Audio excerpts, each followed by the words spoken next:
program.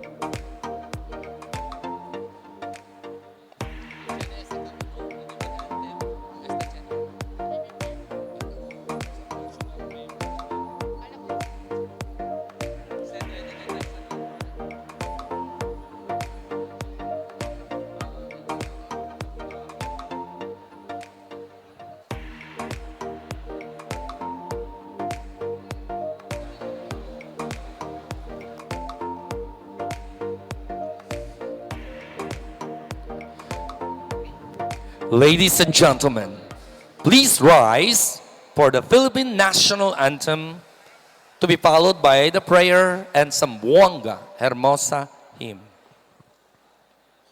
Querido compoblanos, el himno nacional de Filipinas. Bayang magiliw, perlas ng silanganan, alab ng puso, sa dibdib mo'y buhay. Lupang hinirang, duyan ka ng magiting, sa manlulupig, di ka pasisiil. Sa dagat at bundok, sa simoy at sa langit mong bughaw, may dilag ang tula at awit sa paglayang minamahal. Ang kislap ng watawat mo'y tagumpay na nagdidilim. Ang bituin at araw niya kailan pa may di magdidilim. Lupa ng araw ng kalahating magsinta, buhay langit sa piling mo. Ang ligaya na pag may mang-aambi, ang barangay ng dahil sa'yo. Please pause for a while as we invoke the presence of the Almighty Father. Let us pray. O God, Creator of all things, Master of life, Fountain of eternal joy, we praise your magnificent name and express our gratitude for the gift of life that you have bestowed upon us. Thank you, Lord, for this beautiful world you've made for us. Thank you to our leaders who show us the path of goodness. Thank you to our colleagues who teach us about friendship and make our workplace an enjoyable place to be. As we commence our endeavor, grant us wisdom and insight, openness and enthusiasm, humility and tolerance. May everyone be inspired in everything we do, and may your saving grace remain with us, so that all our prayers and efforts begin and end with you. Teach us endurance, Lord, so that at the end of the day, we can say, we lived according to your will.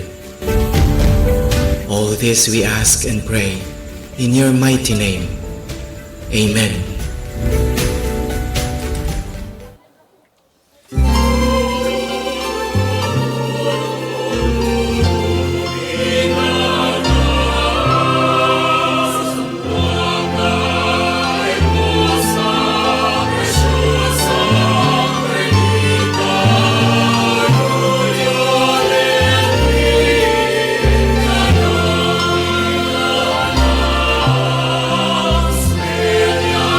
Sa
now be seated.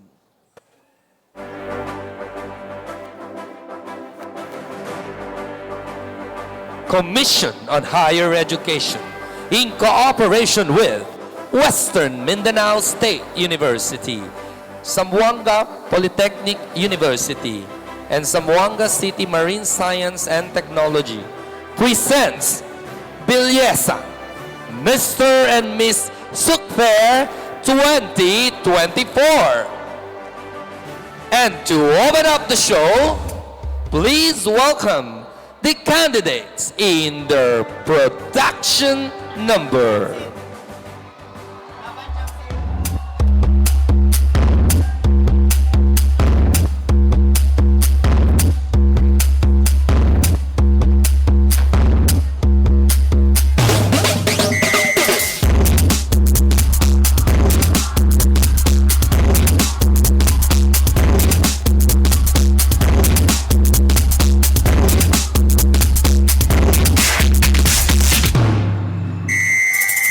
Sino siya?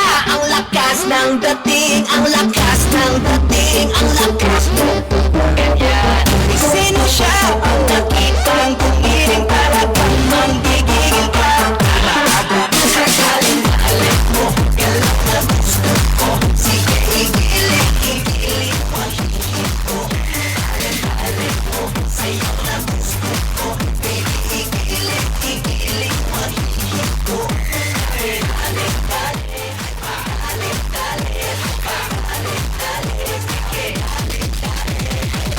Sino siya? Ang bangis niyang gumiling, ang bangis niyang gumiling, ang bangis niyang gumiling. Sino siya? Di na kayang tigilin, talagang magigilin ka. Mo, galak na gusto ko. Sige, igiling, igiling mo, hihigit ko. Alin mo, sayo na gusto ko. Baby, igiling, igiling mo, hihigit ko.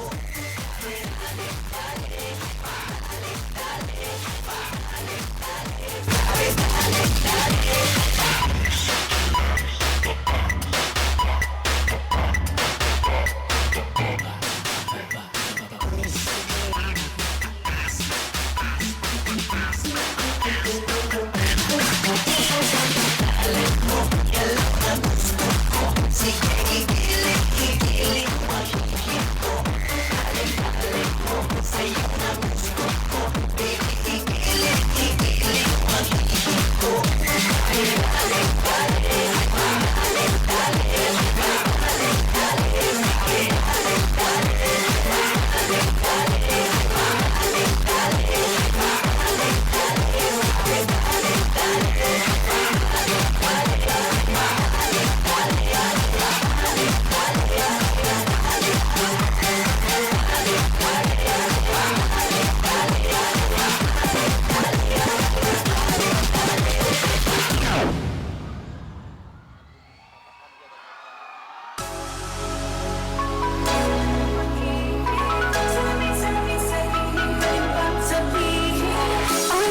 Misteryoso, di ba'y mabasa ang iyong tunay na motibo? Iyong pinapakita, kami ba sa iyong salita? Pero ayaw mong magduda, pagkalang sa simula. Maghihintay na lang na ika'y dumaan. Sana ay maibsan ang aking pangungulila. Trapped in this fairy tale that I don't wanna wake up in this dream. Baby, ayoko umasa sa paniniwala. Ay pag-asa nga ba na baka ang puso ko'y mapagdiwan. Mahiwagan sa lamin ng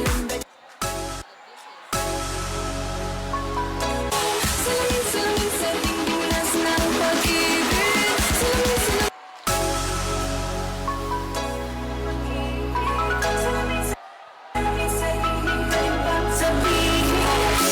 Ang misteryoso.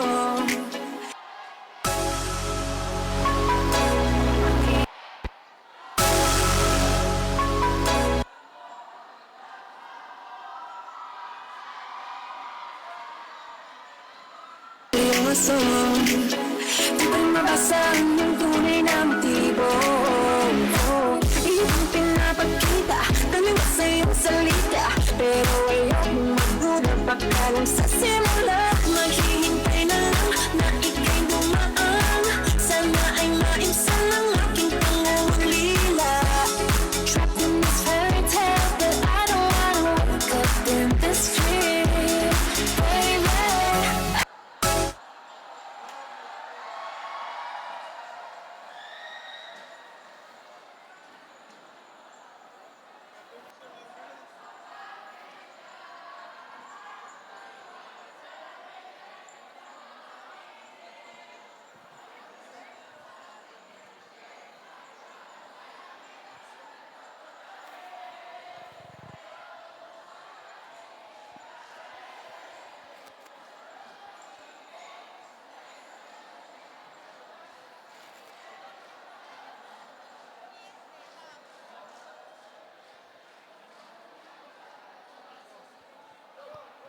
No, no.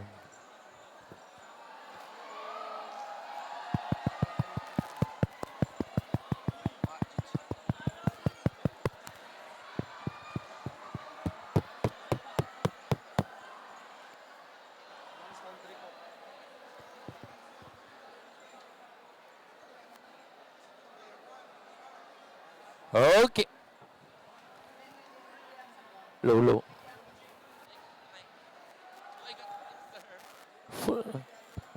Low.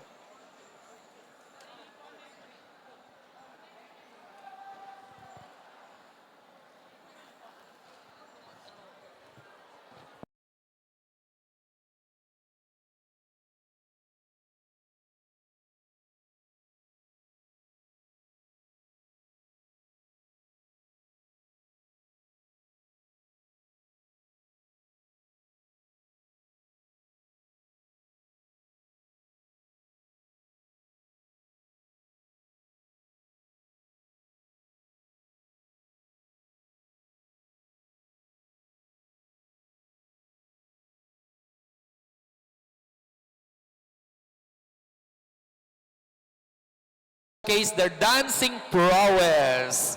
Only for the ladies. Ladies, get back and get ready for the opening number. Diyan na kayo, dyan na kayo sa stage. Yung dance nyo na lang. Sorry for that because of some technicalities in the current of the hall. Let's welcome back our female contestant in their opening number. Ano ba'y misteryoso? Di ba mabasa ang iyong tunay na motibo?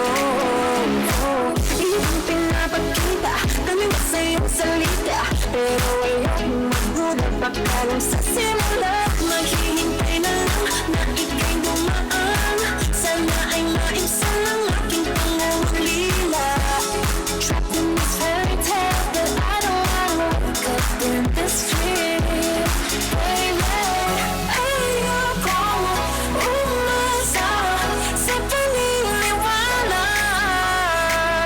Ay pag-asa nga ba na baka ang puso ko'y mapapigyan?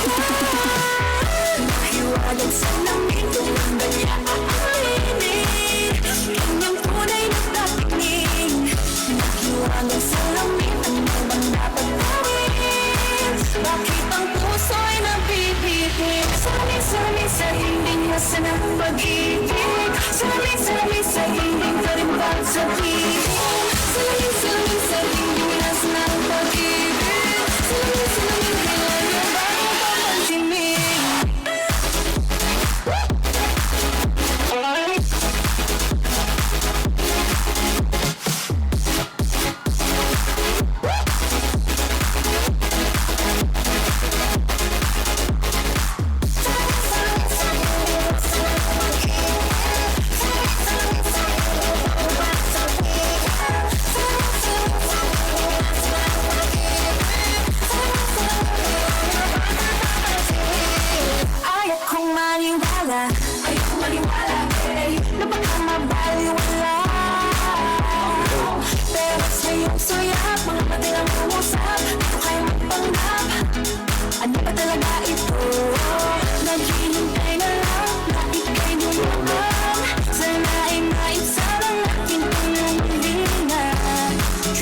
this fairy tale, but I don't wanna wake up in this dream, baby.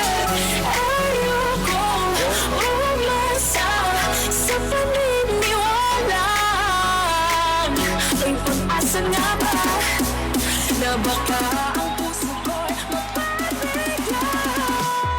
Mahiwagang salamin, hindi niya nakawinin. Bilang kulay ng patingin. Mahiwagang salamin, ano bang dapat gawin? Bakit ang puso'y nabibitin? Salamin sa imbilas ng pag-ibig. Salamin sa imbigas ng sabitin. Salamin sa imbigas ng pag-ibig. Salamin ewan na ako papansinin.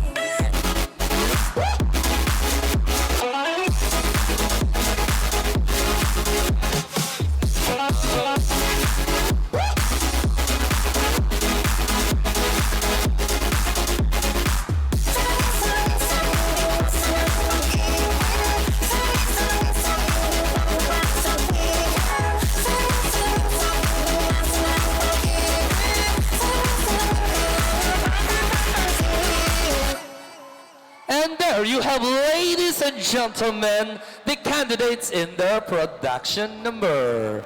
And to welcome our host this afternoon, please welcome Mr. Kinnick Bialen and Dr. Mayridel Pasamata.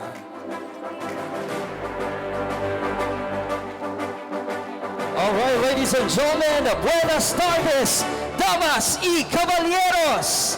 Bienvenidos na Ciudad de Zamboanga. Prepare to be dazzled this afternoon, ladies and gentlemen, because the Souk Fair 2024 returns this year with a theme that bridges the past and the future, culture and innovation. Witness where our brightest students from across the country showcase not only their cultural heritage, but also their innovative spirit. Right, Kim, we'll see them embody the dynamism of our time, proving, ladies and gentlemen, that tradition and progress can beautifully coexist. And so buckle up, because this afternoon we were going to have cultural representations, a show of intellectual prowess, and of course, inspiring beauty. Ladies and gentlemen, this is Belleza, Mr. and Miss SUC Fair 2024. And let's meet our candidates, ladies and gentlemen. Let's begin with candidate number 1.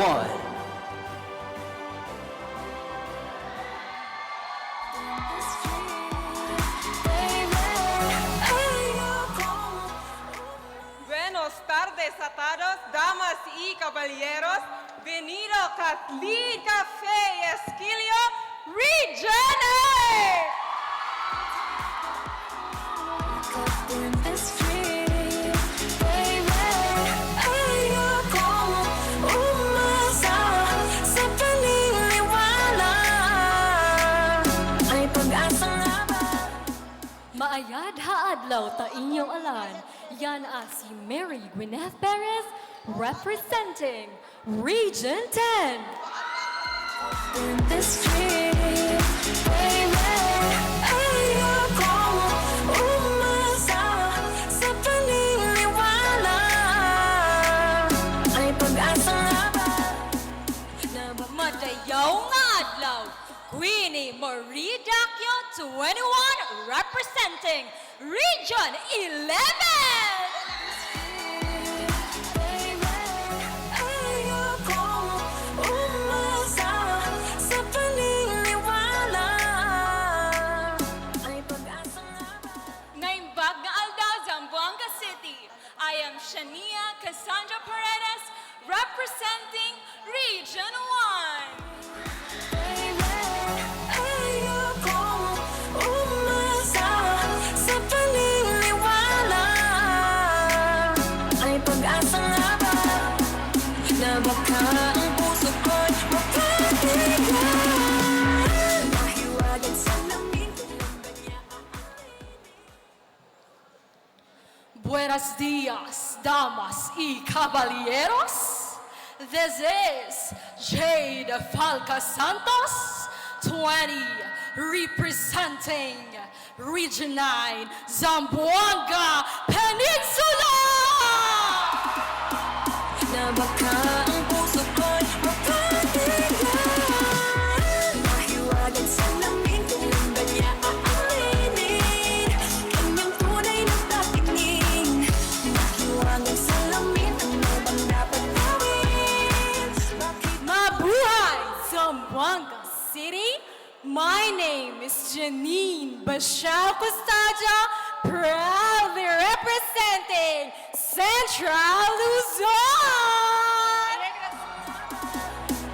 na baka ang puso ko'y mapatigan? Mahiwagan sa lamin kung ang ganya aaminin. Good afternoon, Zamboanga City! Coril Shane Bondat Paganas, Cotabato Foundation, College of Science and Technology, Region 12! Ayoko umasa sa paniniwala. Ay pag-asa nga ba na baka ang puso Assalamualaikum warahmatullahi wabarakatuh. Mapya Kapipita. My name is Shri Tahani Makamba, proudly representing the system of Mindanao State University. ayoko umasa sa paniniwala. Ay pag-asa nga ba na baka ang puso ko'y mapatigan? Mahiwagan sa lamin kung ang ganya Naimbag nga aldaw kada kayo amin, this is Jarina Kumari Sandu representing the islands and valleys of Fan, Region 2! sa paniniwala. Ay pag-asa nga ba na baka ang puso ko'y mapatigan? Mahiwagan sa lamin kung ang ganya aaminin. Isabella Therese Bennett Lee representing the vibrant region of Luzon, National Capital Region. Sa paniniwala. Ay pag-asa nga ba na baka ang puso ko'y mapatigan? Mahiwagan sa lamin kung ang ganya aaminin. Kanyang tunay na tatingin. Mahiwagan sa lamin, ano bang dapat gawin? Bakit ang puso'y nabibitin? Samin-samin sa dingding na sanang pag-ibig. Samin-samin sa dingding na rin pagsabihin. Samin-samin sa dingding na sanang pag-ibig. Assalamualaikum Zamboanga! Ako po, si Marzia, Bae Marzia Chana Imam Abinal, taas noong mula sa dakilang pamantasan ng Mindanao, Marawi City. Dugo ko ay Moro, Bangsamoro, kasama nyo sa kausapang kaunlaran at kapayapaan. Kung ang ganya aaminin. Kanyang tunay na tatingin. Mahiwagan sa lamin, ano bang dapat gawin? Bakit ang puso'y nabibitin? Buenas tardes, damas y caballeros. Aaron Gabriel de Quito Ramos, representing Region 9, Zamboanga Peninsula. Ayoko umasa sa paniniwala. Ay pag-asa nga ba na baka ang puso ko'y mapatigan? Magandang hapon, Zamboanga! Abubakar Ismael Sangkopan Penag, representing the archipelago of Mindanao, Sulu, and Palawan, the system of Mindanao State University. Ay pag-asa nga ba na baka ang puso ko'y mapatigan? Maaya na alaw tayo alam. I am John Von Neumann Alan Conde, representing Region 10. Ayoko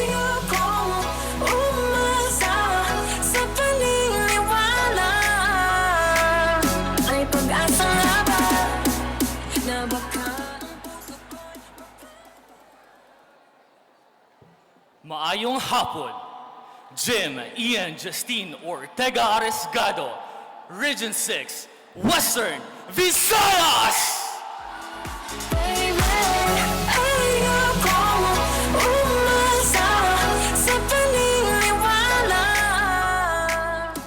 Jasir Nakila Chowdhury from the region, which is your passport to paradise, Central Visayas.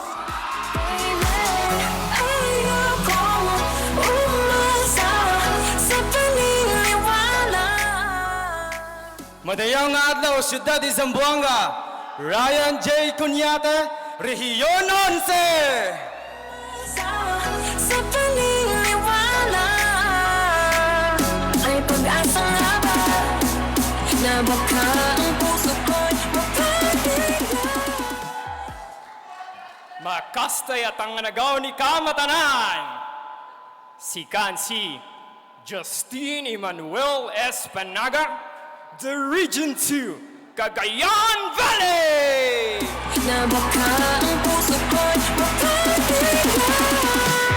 Mahiwagan sa langit kung ang balya aaminin. Kanyang tunay na tatikling. Mahiwagan sa langit ang Ivan Roy Despabiladeras, National Capital Region. in the street, baby. Ayoko umasa sa paniniwala. Ay pag-asa nga ba na baka ang puso ko'y Bienvenidos a Zamboanga! Ako si Jamsid Kumugampong, taas noo mula sa Bangsamoro Autonomous Region in Muslim Mindanao! ayoko umasa sa paniniwala. Ay pag-asa nga ba na baka ang puso ¿Qué tal tú, Zamboanga City? I am Marcus Kian Kiambao Katugutan, Region 3! kanyang tunay na tatikling. Mahiwagan sa langit, ano bang dapat gawin? Bakit ang puso'y nabibitin? Salamin sa hindi niya sa ng pag-ibig. Salamin sa hindi pa rin pagsabi. Buenos tardes a todos, damas y caballeros. Mi nombre, señorito Jake Jansen Lim y Montives. Representamos Región 8. Up in the street, baby. Ayoko umasa sa paniniwala. Ay pag-asa nga ba na baka Maayong hapon, Zamboanga. I am Jordan Ebritada Espino, representing the vibrant cultures of the South, Region 12. lila. Trapped in this fairy tale, but I don't wanna wake up in the street, baby. Ayoko umasa. Bagal daw kada tayo amin. This is Neil Bryant Domingo, Region 1, Ilocos Region! Looking for lila. Trapped in this fairy tale, but I don't wanna wake up in the street, baby.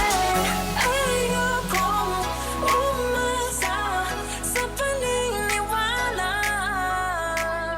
Ay pag-asa. Another round of applause, please, ladies and gentlemen, for our beautiful and handsome candidates this afternoon. And we'll go straight right to one of the most nerve-wracking moments of this competition. At this point, we shall be interviewing our candidates one by one. We'll get to know their knack in answering questions provided to them.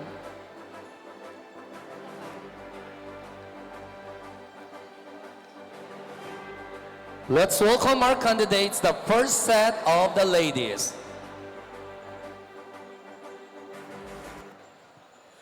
Our first batch, ladies and gentlemen, will be candidates 1 to 6.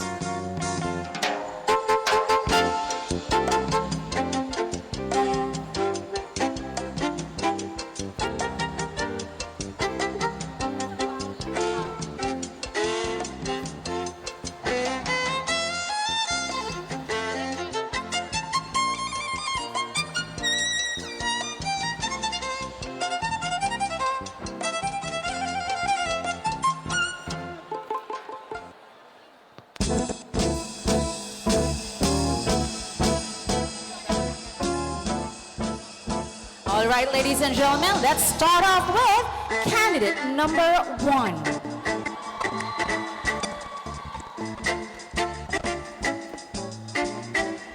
Good afternoon, candidate number 1. How are you feeling today?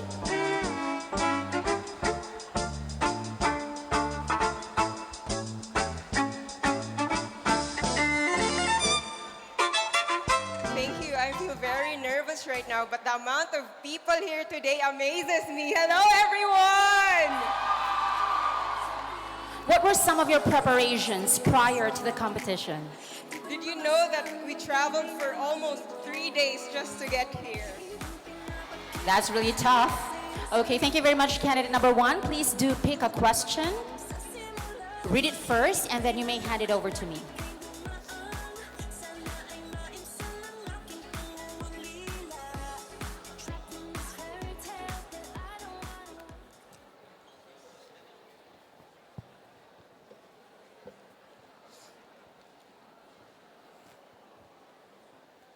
Ladies and gentlemen, question for candidate number 1. The question is, where do you see yourself 10 years from now, and what advice would you give to your younger self about education? Once again, the question is, where do you see yourself 10 years from now, and what advice would you give to your younger self about education? Thank you for that question. I see myself 10 years from now as a very successful person.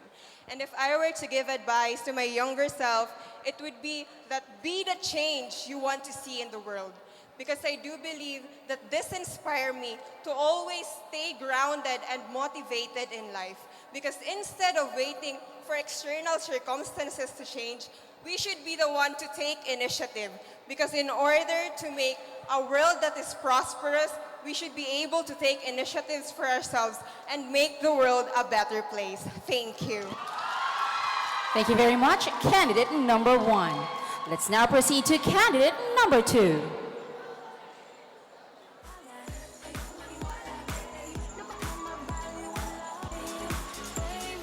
How are you doing, candidate number 2?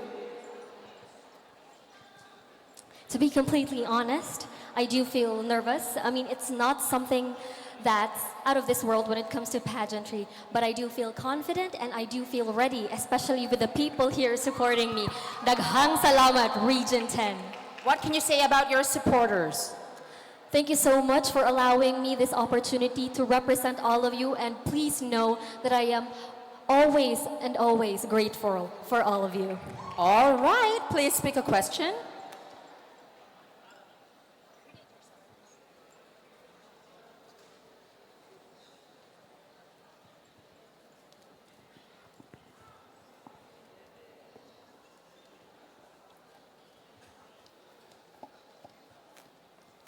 The question, ladies and gentlemen, is sustainable living is becoming more important. What one small change you've made in your own life to be more eco-friendly? Once again, sustainable living is becoming more important. What one small change you've made in your own life to be more eco-friendly? I come from a community where it used to be a sanitary landfill. And I saw how it affected the lives of my constituents, my Kokwa barangays. And so that is the moment when I started to realize that it is my time to make a change. And I allowed myself to compete in various pageants and bring with me my advocacy that's rooted in my community. And that is environmental preservation and conservation through sustainable living. I opted to choose more eco-friendly options like reusables, refillables, and avoiding single-use plastics. But more than that, I used my platform and the visibility that I have with pageantry in order to gather people to be part of the movement. And most especially, I highlighted that the most important thing about advocating for sustainable living is your commitment. And so, ladies and gentlemen, if we advocate for a cause, please remember that it is not a trend, and so our solution should be a commitment. Thank you. Thank you very much, candidate number 2. Come on down, candidate number 3. Hi, candidate number 3. Hi, ma'am. Good afternoon. Good How are you? afternoon, Zamboanga.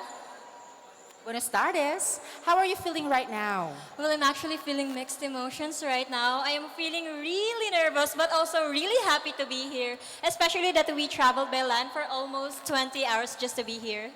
And how do you find Zamboanga City?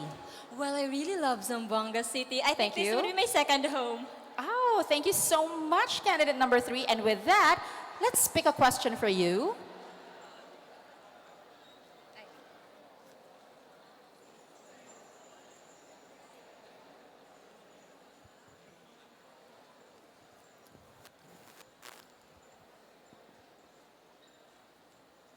The question for candidate number 3 is, what do you believe is the most pressing social issue facing young Filipinos today, and what solutions do you propose?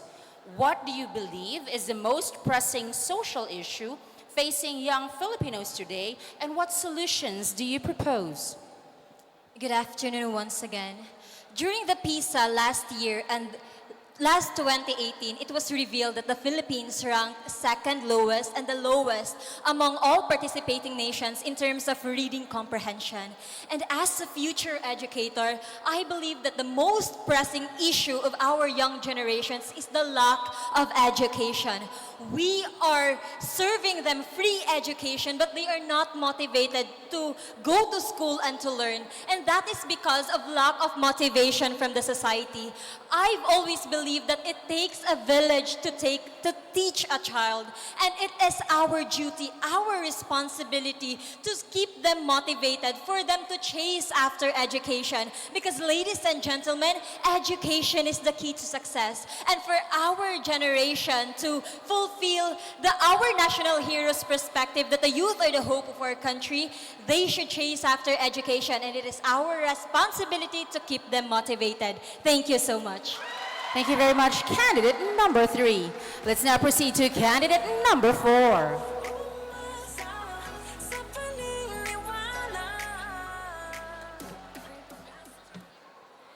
How are you doing, candidate number 4? Well, truly, it's very nerve-wracking to be so far away from home. However, I'm comforted by wearing this piece of home with me made from, Ilocano Abel. It's very comfortable, and I feel like I'm bringing my entire province here with me today. How's your day going so far? It's a mix of emotions, ma'am. I am both excited and very nervous at the same time. Okay, so let's not add more to that nervousness. Can you please speak a question?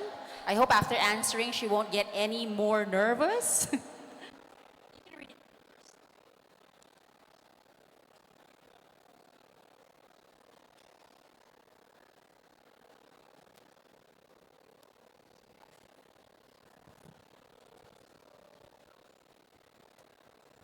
Right, the question for candidate number 4 is, how can we encourage more young women to pursue careers in traditionally male-dominated fields? Again, how can we encourage more young women to pursue careers in traditionally male-dominated fields? There are a lot of male-dominated fields here in our country, that being, of course, agriculture, of course, and medicine as well, where I am partaking my course in. Especially in agriculture there in my province, it's a male-dominated field. So the best way that I can, tell everyone to encourage women everywhere is to continue to believe in them and to continue to fight the patriarchy and fight all kinds of prejudice against women, because we live in a society that is ever changing. Years ago, women were not allowed to vote.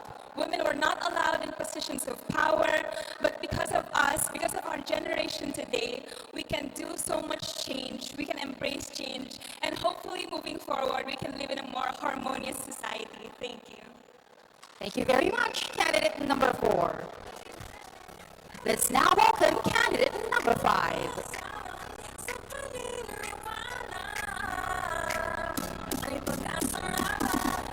Hi, candidate number 5. How are you feeling right now? Honestly, I am feeling nervous, but at the same time, I am feeling grateful and honored to represent my region 9, which is Zamboanga Peninsula. Can we know some of your preparations prior to the competition? Oh yet be prepared by physically, mentally, and emotionally. All right, please pick a question already. Candidate number 5.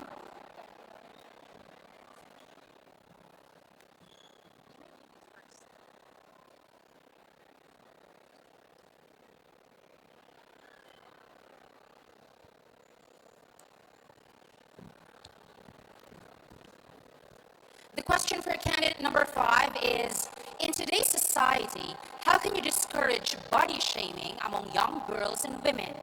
Again, in today's society, how can you discourage body shaming among young girls and women?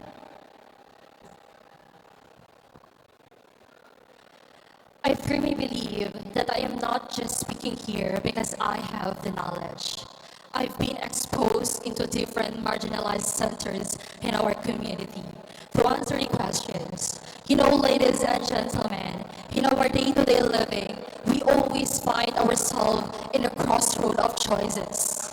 Always have a choice, whether to do the right thing or to do the wrong thing.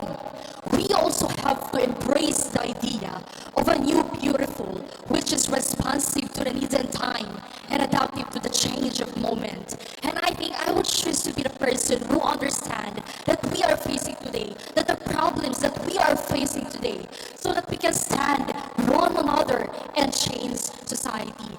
This is to say that in our day-to-day living, we always look our way, not just a temporary. Leaders, especially women, stop body shaming. We should always choose to be good. We should always choose to do the right thing. Because this is to say that our way of looking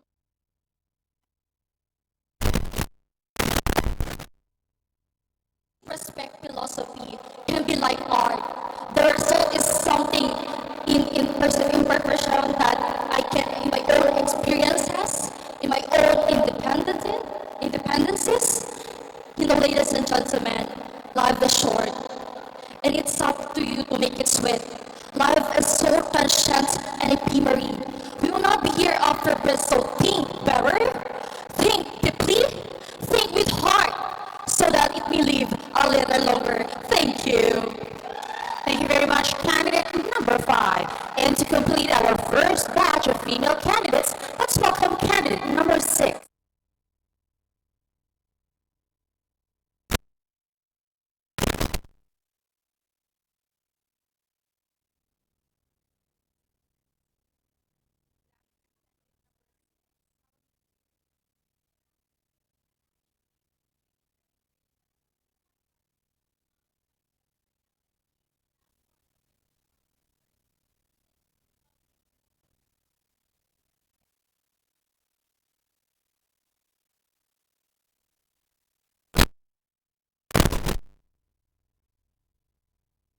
On, that's region 3, and we came here for like almost 2 hours flight. So my supporters, they're not in quantity, but in quality, because I know that I'm carrying my whole region here, and I know they're supporting me. They're watching the live right now, and I can feel their love and support to me. Thank you. That's good.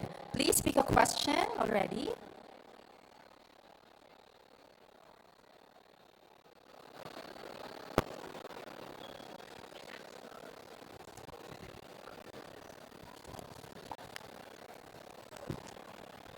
Ladies and gentlemen, the question for candidate number 6 is, what traditional Filipino values do you think are essential in addressing social issues today? Once more, what traditional Filipino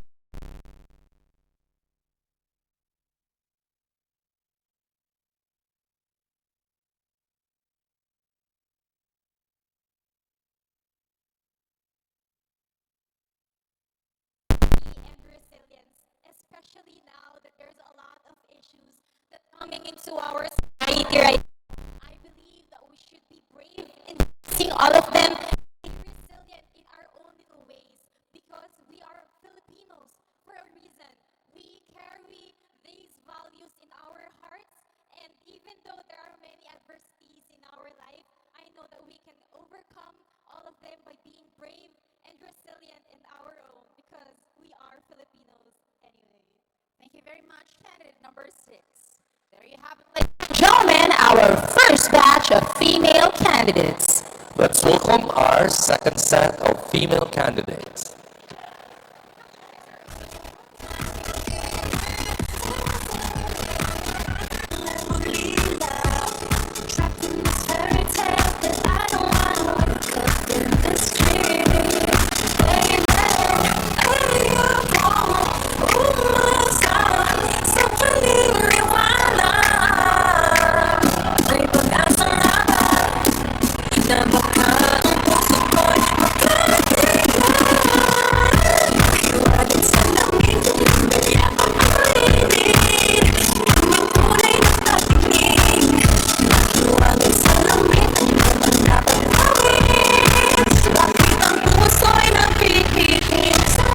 All right, there you have it, ladies and gentlemen, our candidates.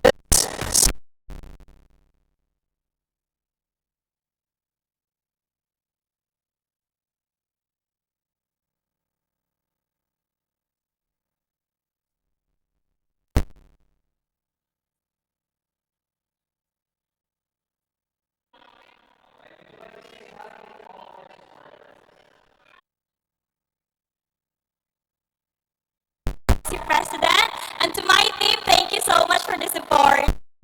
That's good. So, are you now ready to have your questions again? You may pick. You may read it first.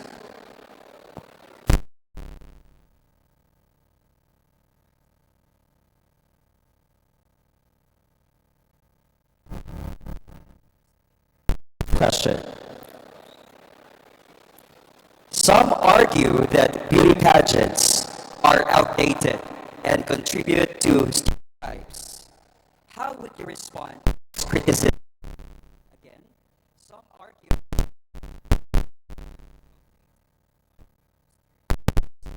How would you respond to this criticism? I am standing here with purpose and actions of good deeds. I am standing here to break that stereotypes, stigma, and barriers. Beauty pageant help us women to be empowered. It help us to know our vision. It help us to know our purpose. It help us to advocate for awareness and especially to be a role model for every woman. How I accept the criticism is to believe in myself that I am a queen and I know my purpose that I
Okay, you have to read it first.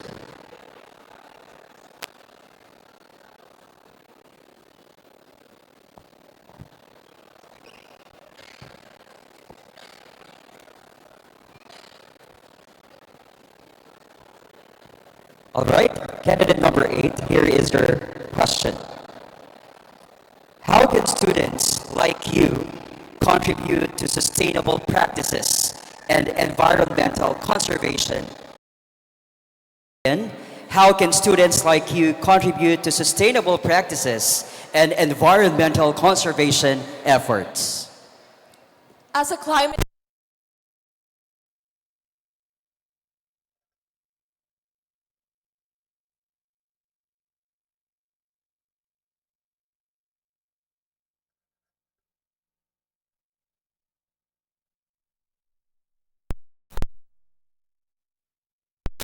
let us all remember that we are all responsible to become a steward for environment, and it takes a collective effort to create a macro impact to our community, because together we can create a collective effort towards a sustainable and lasting impact for our environment. Thank you. All right. Muchísimas gracias. Female candidate number 8.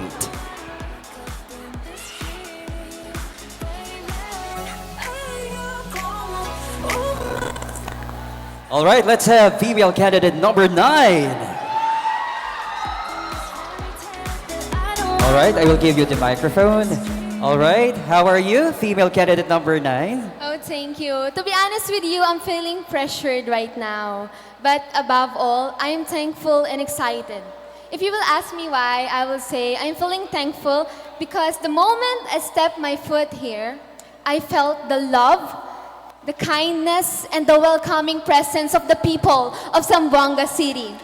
And I'm feeling excited right now for what God will do in my life, what God will change in my life, and what will be the lessons that will be my takeaways when I go back in our place. Thank you. Okay, I have a follow-up question on that. What can you say about Zamboangueños? I would say they are all welcoming. Thank you. Okay, that's it.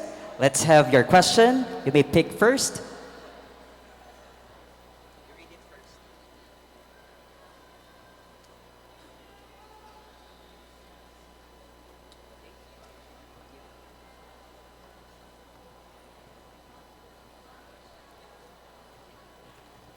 All right, here is her question. There's a lot of talk about cancel culture and holding people accountable for their actions. What are your thoughts on that? Again, there's a lot of talk about cancel culture and holding people accountable for their actions. What are your thoughts on that? Thank you. As a woman of virtue, embodying the values that my mother has taught me, there's a lot of people who always cancel one another if they made a mistake. But as someone who always made a mistake in life, I felt that others don't cancel me because of the mistakes I've done in my life, especially my mother. So I want to spread the awareness to everyone that we should not cancel someone because of standing in their own opinion, for standing in their beliefs in life, for voicing out their thoughts. Because at the end of the day, it's better for us to make a mistake because it will be our greatest teacher in our lives. And once more, I will be the voice of those individuals who are unheard. Because in this world that is full of noisy people, noisy individuals, I will be that someone who can be their voice. The voice of the unheard, the voice that encouraged them to stand in their own, to stand in their beliefs. Thank you. All right, thank you very much. Female candidate number 9. And now it's her turn, female candidate number 10. All right, I will give you the microphone. Okay, kamusta? How are you feeling right now?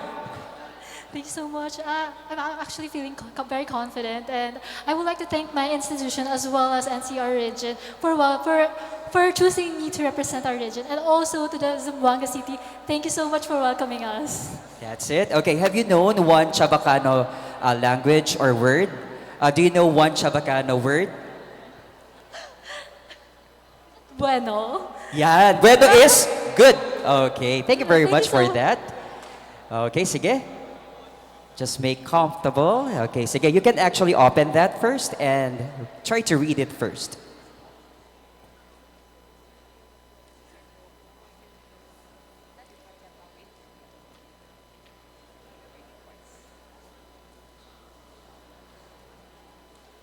All right, female candidate number 10, here is your question. What makes you different from the other girls competing today? Again, what makes you different from the other girls competing today? I think that one of my biggest difference from the other girls today is my stories in life.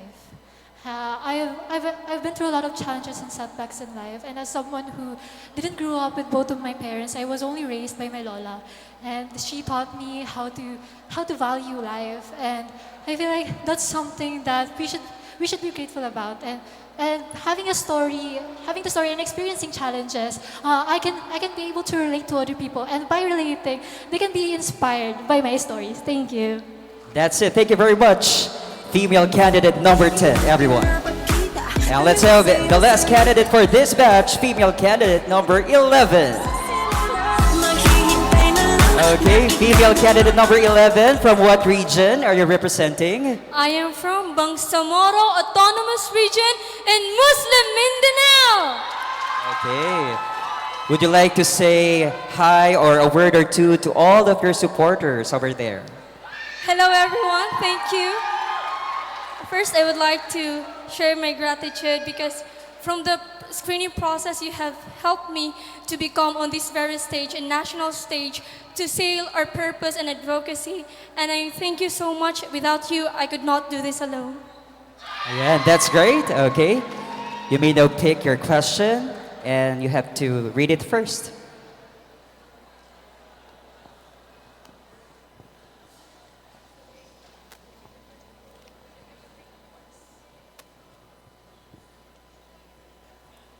And here is her question.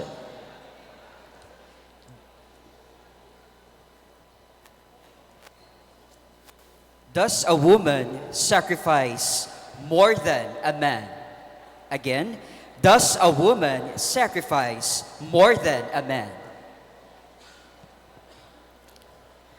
I am in a context where women are always seen as a second-class persona, and we have to strive harder than men in order for us to be seen as equal. That is why we need more platforms, just like SUC, to provide more women to talk about their advocacy.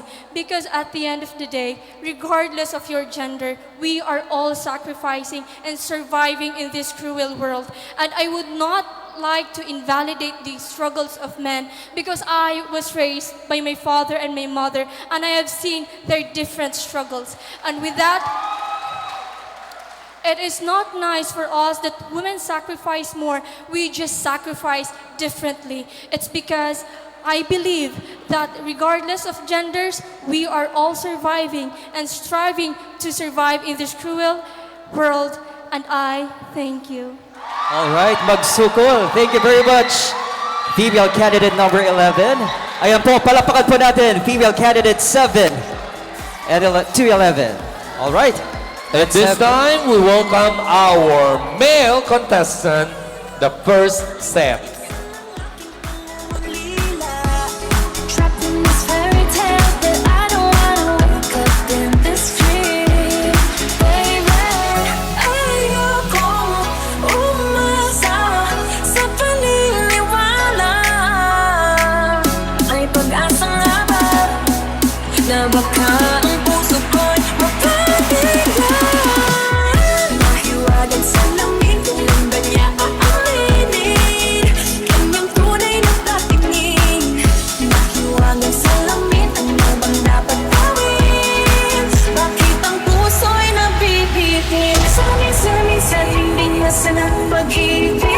Alright, let's now get to know more of our candidates, male candidates. Candidates number 13, 14, 15, 16, 17, and 18. Candidate number 13, please.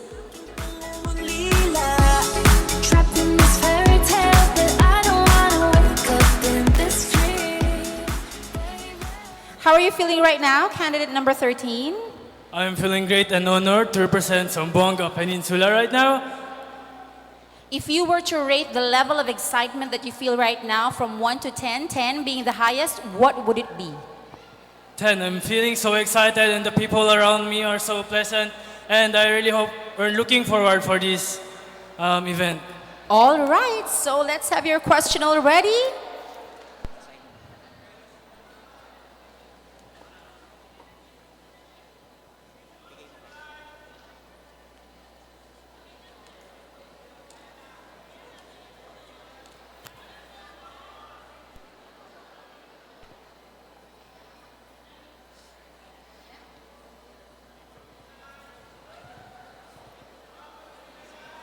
The question for candidate number 13 is, in what ways can you advocate for social justice and human rights issues on campus and in your respective communities? Again, in what ways can you advocate for social justice and human rights issues on campus and in your respective communities? In spreading awareness in this kind of judgmental society and the human rights of all people, we have differences and cultural beliefs, and sometimes people judge us from that, and I don't think that's the case. We are all equal, and even though with our own differences, we should be united as one, and that's all. Thank you! Thank you very much, candidate number 13. Come on down, candidate number 14.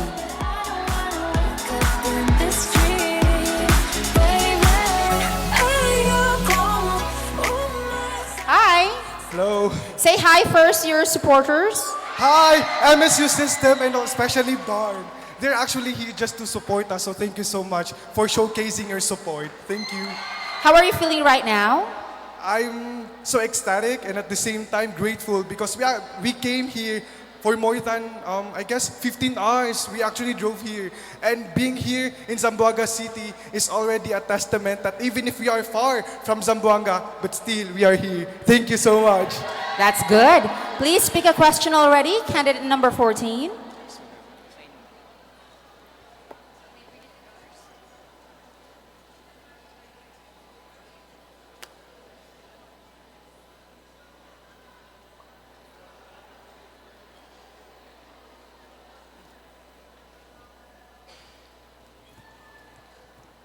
The question for number 14 is, the concept of pakikisama is a cornerstone of Filipino society. How does this affect your academic environment and experiences as a student? Again, the concept of pakikisama is a cornerstone of Filipino society. How does this affect your academic environment and experiences as a student? Thank you so much for that wonderful question. As someone who came from Mindanao State University system, I do believe that as a student, we tend to experience such unfortunate events, and sometimes we tend to lose someone. But then again, ladies and gentlemen, it is very important to know the importance of pakikisama, even if you're a student, because at the end of the day, we are striving for our dreams. We are striving for our future. And Mr. As you see, here I come, and I'm willing to embrace my destiny. Thank you, candidate number 14. Please make your way here in front, candidate number 15. How are you doing, candidate number 15? I'm doing great.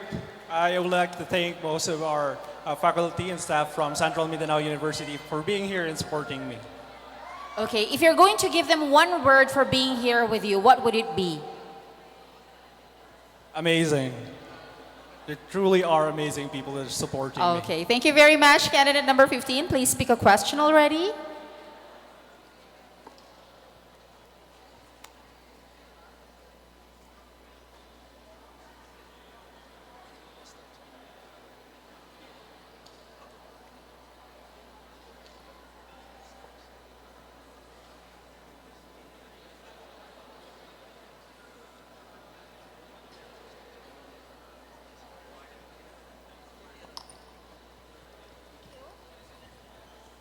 For candidate number 15, here is the question.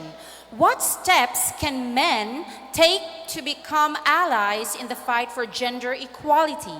Again, what steps can men take to become allies in the fight for gender equality? As a man, I am an ally to gender equality. It's because I do not discriminate any gender. I am open for inclusivity. As a matter of fact, my best friend is a member of the LGBTQ community and I am proud of him. With that, we must discourage our toxic masculinity culture and we must encourage each and everyone to be inclusive and to be gender sensitive towards each other. We must promote programs in gender sensitivity and to empower all genders in our society. That would be all. Thank you. Thank you very much, candidate number 15. Let's now move on to candidate number 16.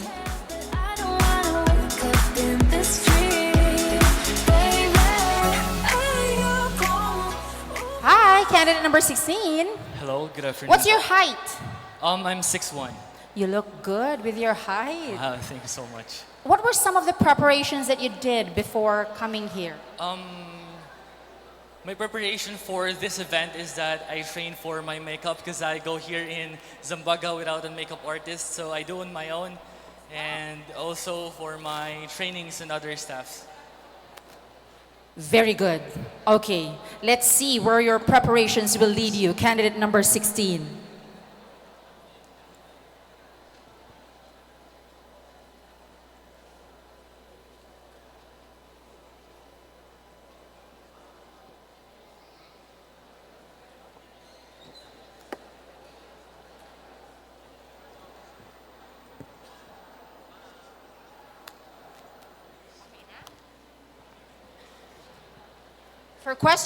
For candidate number 16, the question is, do you believe that social media can be a tool for social change, or does it amplify existing inequalities, especially for your generation?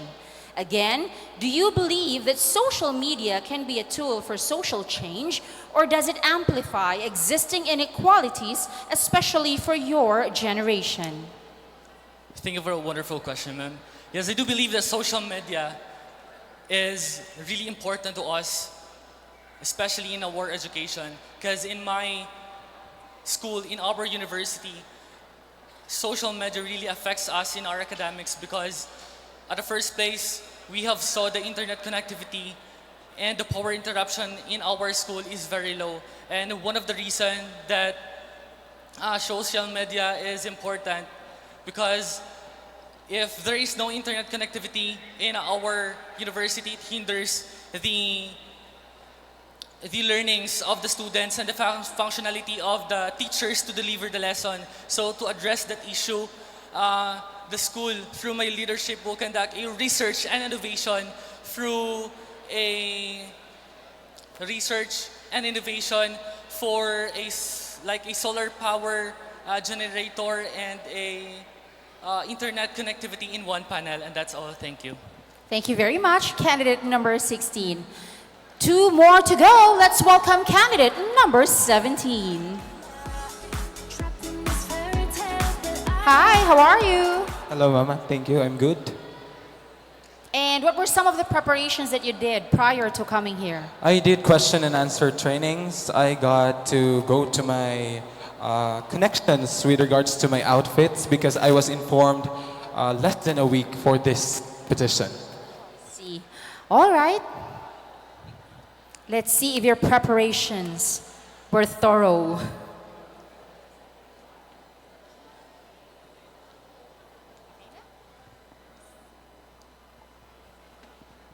Okay. For candidate number 17, how can pageants be a platform for promoting positive social change? Again, how can pageants be a platform for promoting positive social change? Pageants can be a platform in promoting positive change by the way we are standing here in front of you.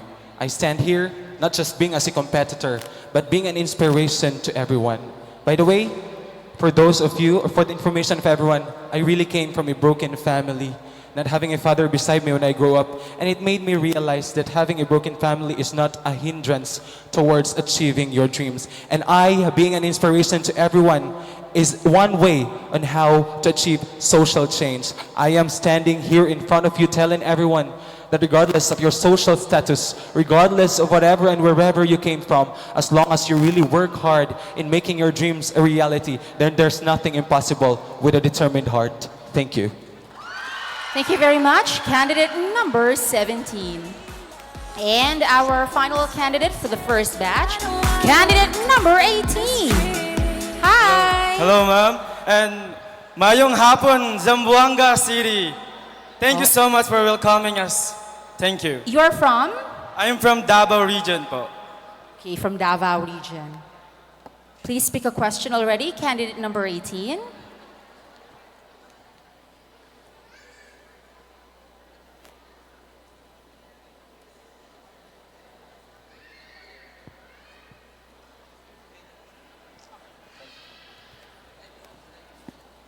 For candidate number 18, the question is, do you think the youth of this generation are more pressured to perform than the youth of previous generations? Please explain your answer. Again, do you think the youth of this generation are more pressured to perform than the youth of previous generations? Please explain your answer. The past generation really brought a massive changes in our century. In a way that those values, those traditions, we are able to work as one. But more than just here in our century, our generation is being pressured because me as well, I am a dreamer. I came from a poor family, but through the higher education, pre-higher education, we are able to achieve our dreams. And we are all pressured, especially to those students here, to achieve our dreams. But the one thing that we really can do to ourselves is to really instill the word continue or to patuloy lang. That no matter how many adversities we face as youth, we should always never compare our century to the past generation, because we in this century, the present generation, can be a hero of our future. Thank you. Muchas gracias, candidate number 18. And let's welcome our final set for the male contestant.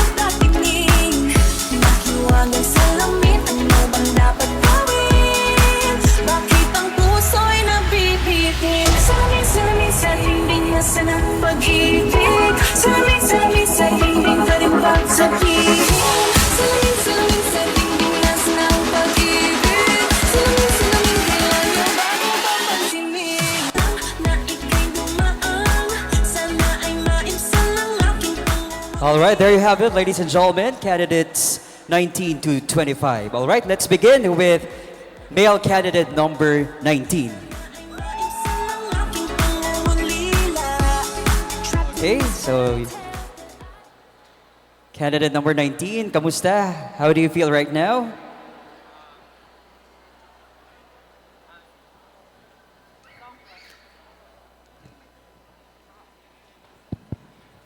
I'm feeling nervous right now, but I'm feeling grateful to represent my region, which is Region 2. All right, would you like to say hi to all of your supporters over here? Hi to all the delegates of Region 2. I am so very thankful for your support. Okay, so you can peek your question.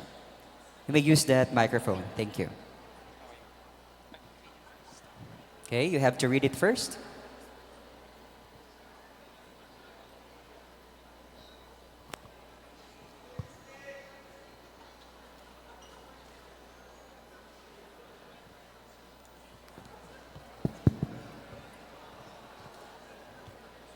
All right, here is your question. Candidate number 19. What can be done to reduce the stigma around men seeking help for mental health issues? Again, what can be done to reduce the stigma around men seeking help for mental health issues? Good afternoon, everyone. it is a paramount importance for men to have an adequate knowledge about bravery. And I stand, if you compare yourself with others, you may become vain or bitter. For always there will become greater and lesser persons than ourselves. Enjoy your achievements as well as your plans. Keep interested in your own career, however humble. Lastly, I would advise them that with all its charm, drudgery, and broken dreams, it is still a beautiful world. Strive to be happy and be cheerful. Thank you. All right, that's it. Thank you very much. Male candidate number 19. And now let's have candidate number 20.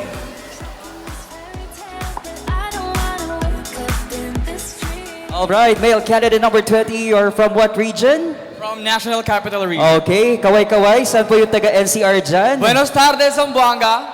Okay, what are your preparations in this competition? Actually, four things: eat, sleep, learn, love, repeat. So those were your preparations. Okay, let's see. Okay, if you can answer this question, you may pick that. And you have to read it first.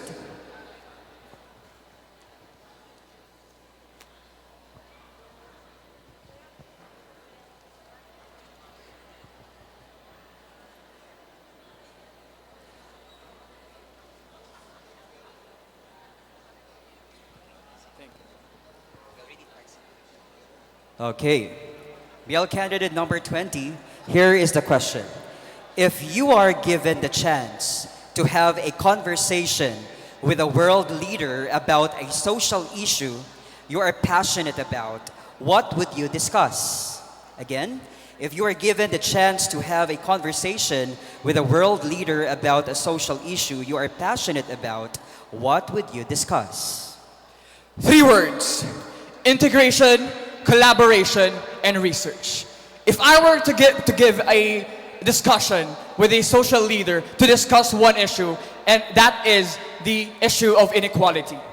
Inequality in providing opportunities for everyone, discrimination of race and gender, and inequality in supporting healthcare and education.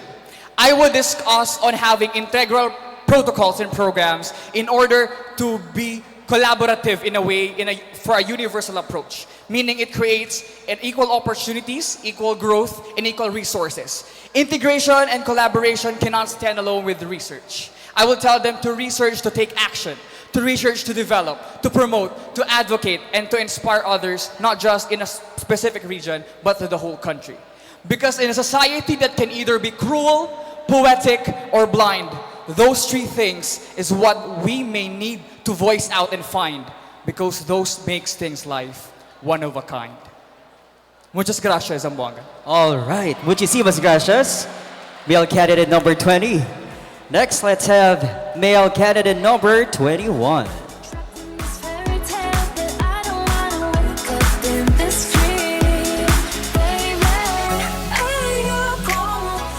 Okay, male candidate number 21, you're from what region?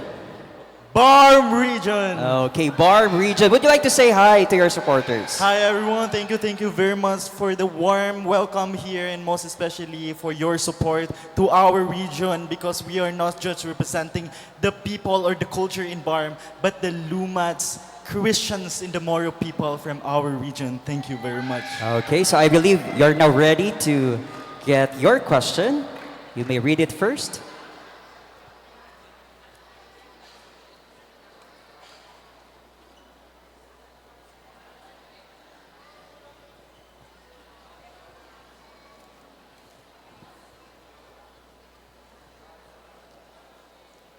Here is your question. Climate change is a global crisis. What role do you see young people like you playing in mitigating its effects? Again, climate change is a global crisis. What role do you see young people like you playing in mitigating its effects? Throughout my journey, I have learned that as a young people, or as a young individual, is not just about in his achievement, but it is about how we uplift and inspire others. I think our purpose here is to open a discourse and pressuring, for example, the government to have this kind of discourse about global issues and climate justice, because by that, we're able to make people understand what we need and what kind of solution we could prosper to our world, and most especially if we could have research more on solution to about climate justice, and that's how we battle it and how we combat that kind of issues. I think as an individual, we need to make a movement. We need to make a justice for our climate, because our Mother Earth is our home. Our Mother Earth is our world, and that is, we need to have an open discourse for this. Thank you very much. Magsukol, thank you very much. Male candidate number 21. And I believe you're ready, male candidate number 22. Okay.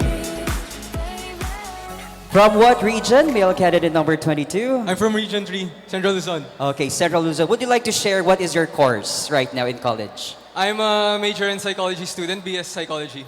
Okay, what's the best thing about your course?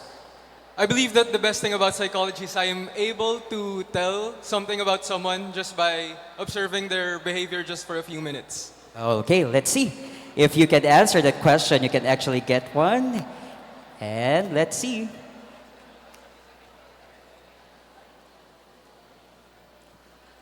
All right.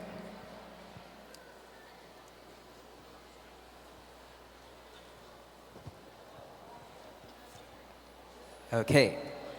Here's your question. What do you think is the greatest challenge facing your generation? Again, what do you think is the greatest challenge facing your generation? In our current generation, I believe that individualism is on the rise. Although my issue is not with individualism. It is, I believe, the entitlement that comes with it. I believe in our current progressive society, some are entitled to be, for spaces for them to be created for them, by them, and specialized for them. So this entitlement, what happens is others gets pushed to the side. The other people's priorities, most are not even, it would be called first world problems actually. And I believe that's the issue with entitlement, which is, I believe, the issue that we are facing in this current generation. Thank you. All right, thank you very much, male candidate number 22. Let's move on with male candidate number 23. Okay, male candidate number 23. Is it your first time to be here in Zamboanga? Yes, actually, it's my first time. Okay, what can you say about us, Zamboangueños? If there's one thing that I could describe Zamboanga, I believe it would be bonita, which means beautiful.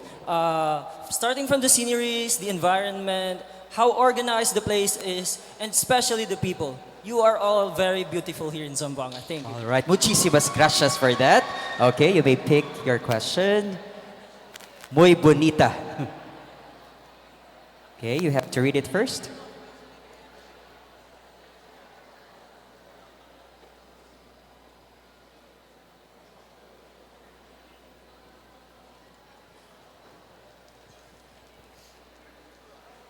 His question is, what role should technology play in the future of education in the Philippines?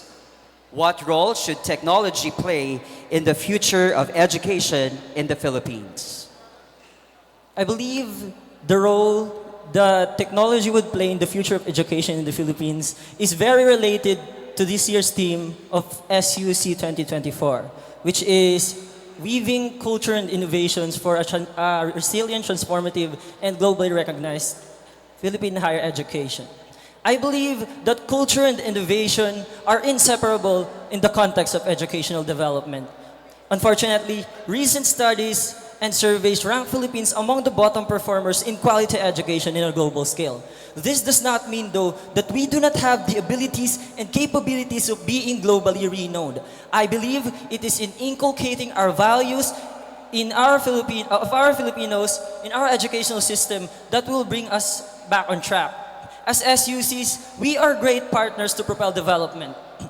Hence, we should stand firm in raising the awareness of the importance of education in child rearing, not just in their intellectual expansiveness, but also in developing their individual skills, in honing their patriotism and love for our own country and culture, in fostering innovation and stability, and most importantly, in practicing acts of kindness, respect, and understanding to our own individualities.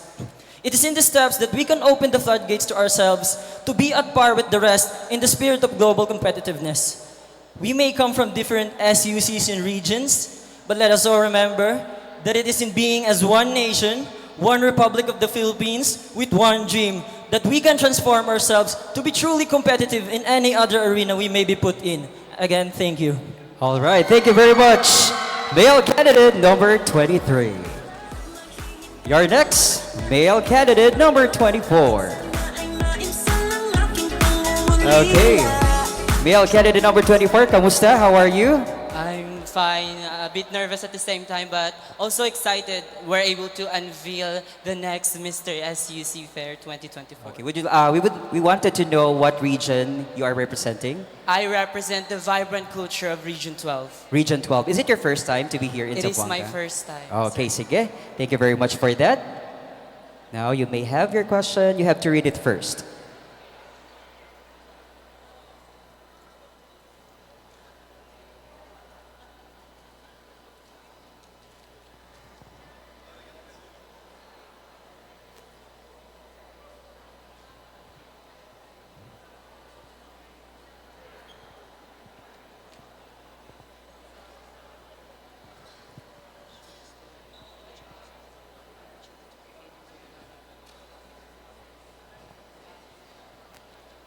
Okay. Your question is, if you are given the opportunity to create a new law that would benefit society, what would it be and why? Again, if you are given the opportunity to create a new law that would benefit society, what would it be and why? Thank you for that wonderful question. Ladies and gentlemen, I experienced a lot of difficulties, discriminations when I was a child. Because as a child, I was being discriminated by others on how flamboyant I walk and on how feminine I act. And if I were given a chance to create a law that would be to protect everyone regardless of their identity on how they would act in certain places. Because I believe, ladies and gentlemen, by fostering this type of laws, we're able to uplift and empower generations and cultivate a new generation where everyone feels valued, respected, and included. Thank you so much. Muchísimas gracias. Thank you very much. Male candidate number 24 and the last candidate, palapakan po natin, male candidate number 25. Okay. Male candidate number 25, how does it feel that you're the last candidate to answer the question? Good afternoon, everyone. To be honest, I'm feeling ambivalent right now, but I'm still proud to be on the stage, especially in representing Region 1. And to be a last candidate is something that I should take as an advantage because it gives me a time to prepare myself and to gauge what my competitors actually portray. And to be honest, sir, I'm feeling nervous right now. Okay, nervous, but I believe your supporters are here cheering you up. Okay, would you like to say thank you for them? Okay, sa lahat ng mga Ilocano ngayon, thank you very much for choosing me to represent Region 1. Agyaman na kapo. Thank you. Okay, sige. Let's do this. Your question?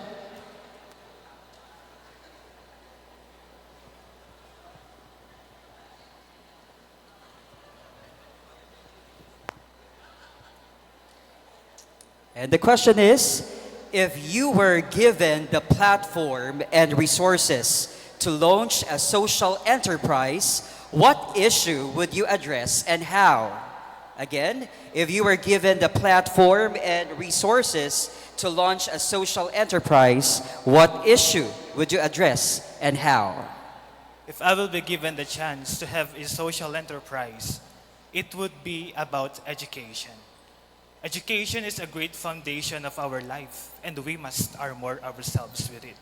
I would put up a business that promotes quality education, free information, a library where information is being accessed by everyone. Just like publishing of books, that is the #1 source of knowledge of the youth nowadays. And I will be able to put up this business.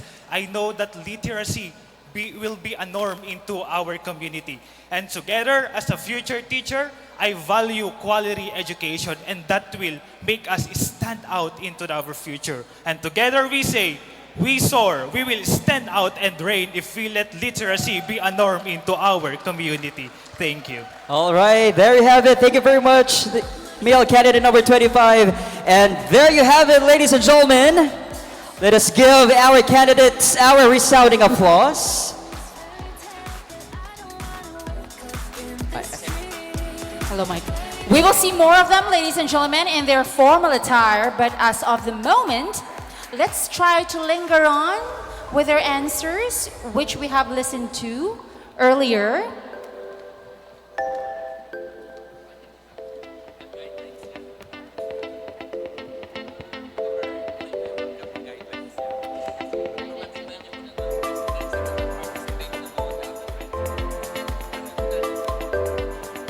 This afternoon, ladies and gentlemen, you will not only get to see our candidates romp their way up here on stage, but as well as our SUC presidents. And so we would like to remind our participating SUC presidents to please be ready already and please go at the backstage in preparation for your exposure. At this point, ladies and gentlemen, let's get to know the guidelines. All right, let's have the reading of guidelines, ladies and gentlemen. Let's all have Attorney Jerome Christopher G. Latus, Director 4 of LLS Commission on Higher Education.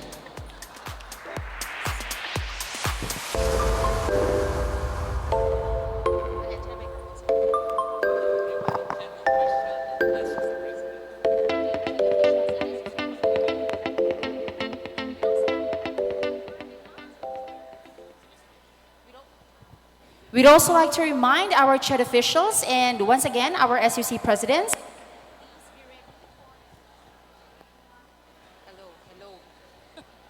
to please be at the backstage already in preparation for your exposure. Once again, our CHED officials and SUC presidents to please go to the backstage already in preparation for your exposure. Ladies and gentlemen, once more, here is Attorney Jerome Christopher G. Latus, Director for LLS CHED, for the reading of the guidelines. A round of applause, please.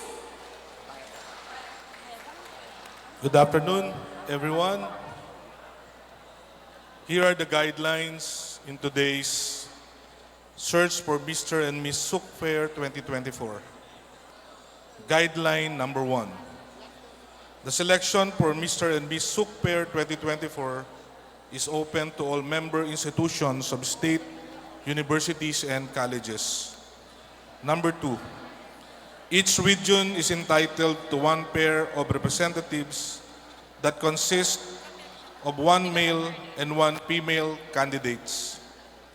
Number 3, each candidate must submit a duly signed certification from the mother SUC certifying that he or she is a bona fide student of the institution, is of good moral character, is enrolled in the undergraduate program for academic year 2023 to 2024, and is at least 18 to 24 years of age.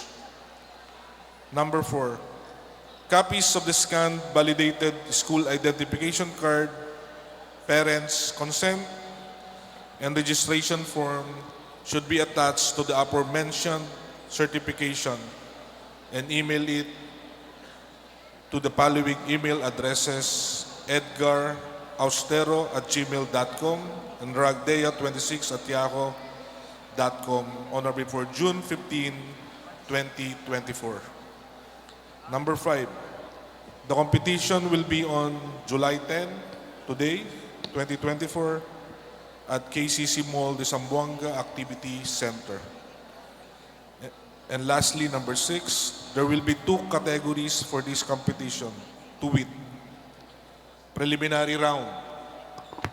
The candidates will be judged in their regional culturally influenced casual wear and casual interview. And second, the final round, top 5 will be chosen based on their performance during the preliminary round and will proceed to these rounds. Scores are back to 0 and candidates will only be judged on their final interview.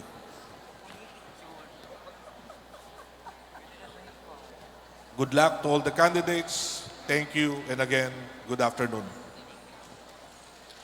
Thank you very much, Attorney Jerome. Okay, thank you very much, Attorney Jerome Christopher G. Lanes, Director 4 of LLS CHED. And right now, let's have the reading of criteria for judging. Let's all welcome Ms. Alina G. Magalong, OPSD Director 3. A warm round of applause, please.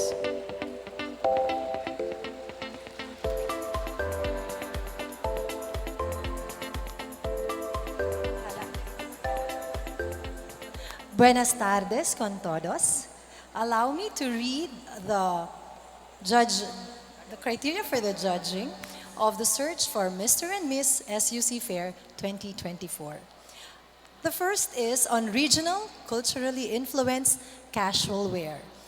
This is influenced as it represents a fusion of traditional elements and contemporary fashion that reflects the cultural heritage of a specific region, as have been showcased by our regional representatives. The first criteria is on cultural authenticity, 20%, modern relevance, 20%, quality of craftsmanship, 10%, climate considerations, 10%, respect for cultural significance at 10%, sustainability of materials that were used, 5%, poise and bearing at 15%, overall appearance, 10%, with a total of 100% for the culturally influenced casual wear. Now, the criteria for the formal wear, this is for the barong and the terno. Craftsmanship, 25%. Colors and patterns, 10%. Type of fabric, at 10%. Fit and silhouette, 10%. Cultural significance, 20%. Poise and bearing at 15%, with overall appearance of 10%.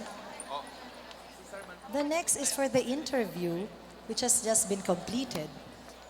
These criteria are designed to assess the contestant's personality, communication skills, and overall presence in a casual and conversational setting. Articulation at 15%, confidence level 10%, personality 10%, relevance and responsiveness 15%, knowledge and awareness 15%, engagement 10%, authenticity 15%, poise and composure. Now from our contestants, only top 5 will be chosen and they will be judged according to beauty 20%, poise and projection 20%, casual attire 20%, interview 20%, and formal wear at 20%. From the top 5, there will be a separate criteria which will only be beauty, poise, and projection at 50%, and the bearing of the interview will be at 50% with a total of 100%. Thank you. All right, thank you very much, Ms. Alina G. Magalong, PSD Director 3.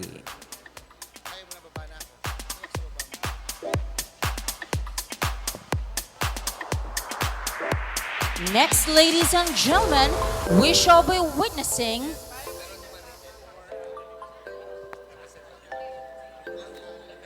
our SUC presidents and CHED officials on stage. This afternoon, they step away from the boardroom and into the spotlight for a very special cultural fashion show. They'll be showcasing the rich tapestry of our regions, each outfit a vibrant representation of their heritage. Get ready for a glimpse into the remarkable diversity that makes up our SUC system, all while celebrating the innovative spirit that shapes our future. Let's welcome, ladies and gentlemen, to the stage, our esteemed SUC presidents and CHED officials.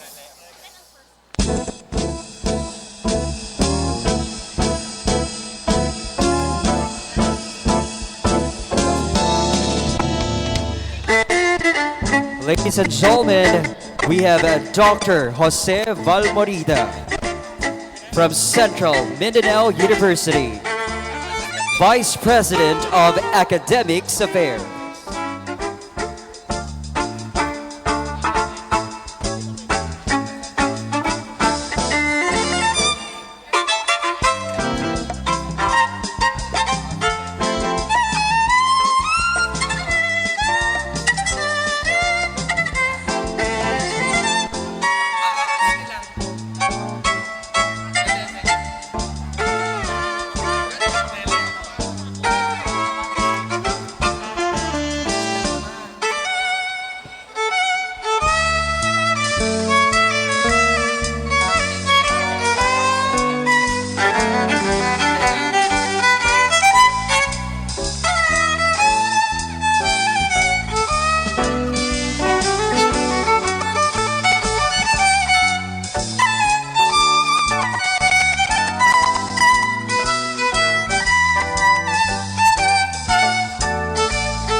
Ladies and gentlemen, is Dr. Tarhata S.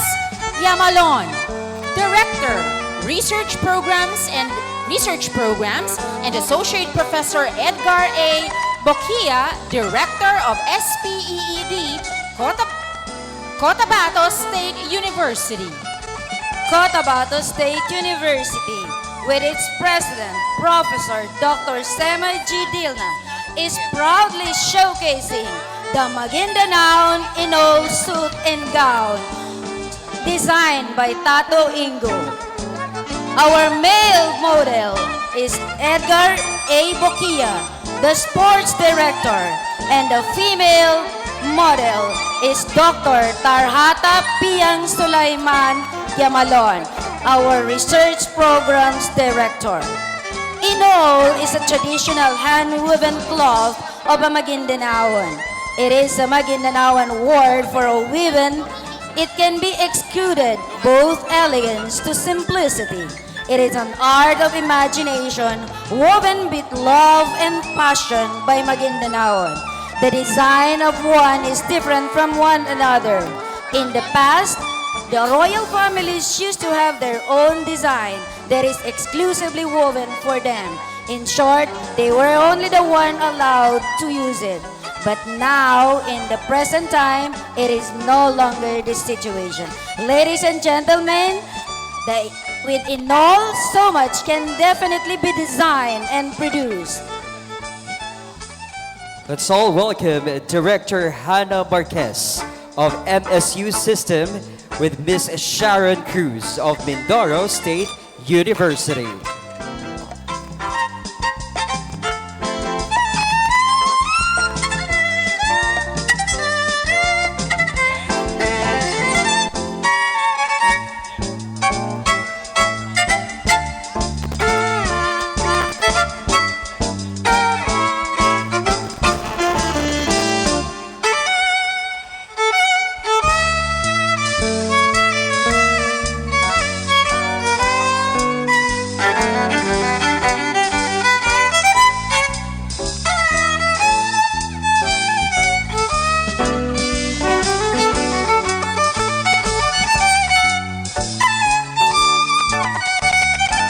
Next, ladies and gentlemen, let's give a warm welcome to Dr. Edgardo H. Rosales, President, Josefina H. Cerillas College.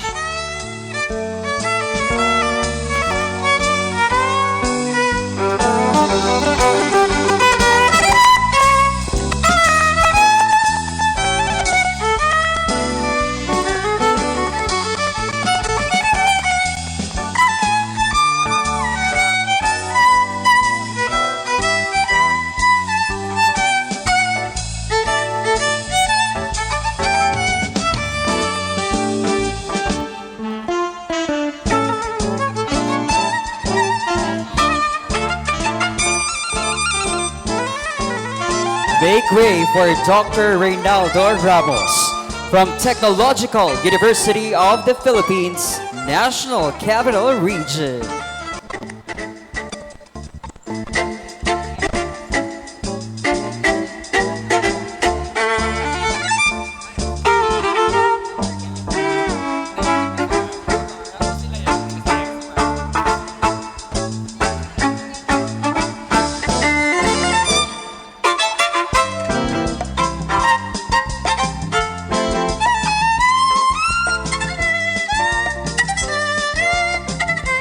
Up next, ladies and gentlemen, a big warm welcome to the President of Sulu State College, Professor Charisma S. Ututalum.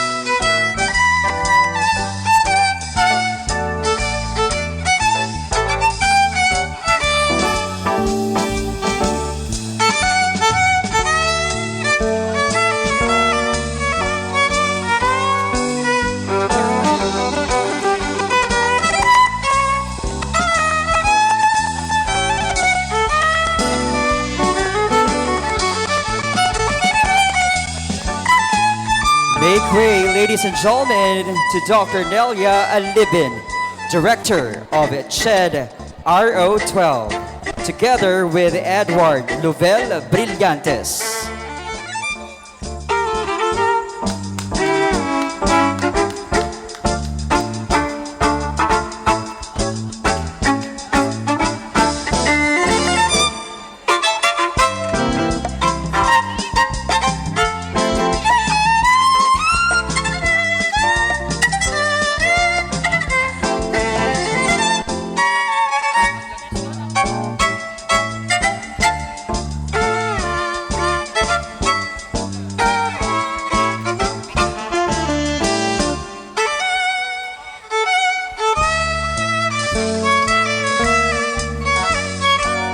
For Tinalak, the Tiboli, the indigenous people of Lake Cebu in the highlands of South Cotabato, Mindanao, designed the abaca tie-dyed Tinalak textile.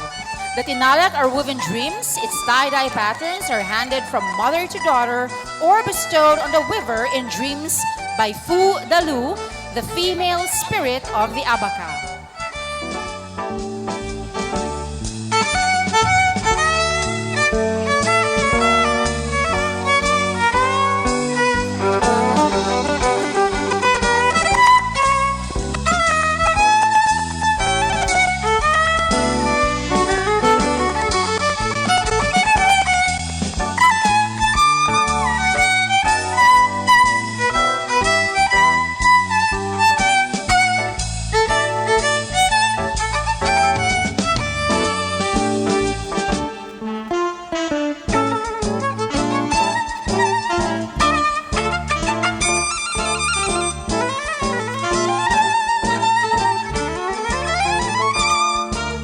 Region 3, otherwise known as the Central Luzon region, is proudly presented by Dr. Ruby B. Santos Matibag, University President of Bataan Peninsula State University.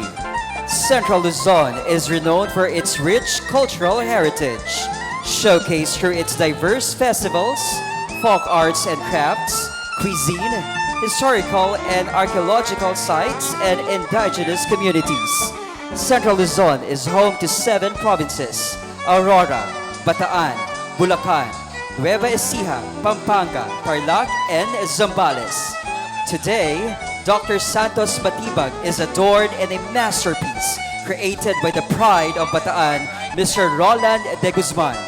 The gown she wears symbolizes the vibrant culture of Central Luzon, notably highlighting Flores de Mayo, a tradition that originated in Bulacan in 1785. The ensemble, with its floral motifs, pays homage to our Blessed Mary, bringing inspiration and reverence. The rich agricultural heritage of Central Luzon is also represented in Dr. Santos Matibag's attire. The handpiece depicting a carabao with palay craft celebrates the region's fertile soil and farmlands, which primarily produce rice. Dr. Santos Matibag embodies the spirit and essence of a Region 3, showcasing its cultural and historical richness with pride.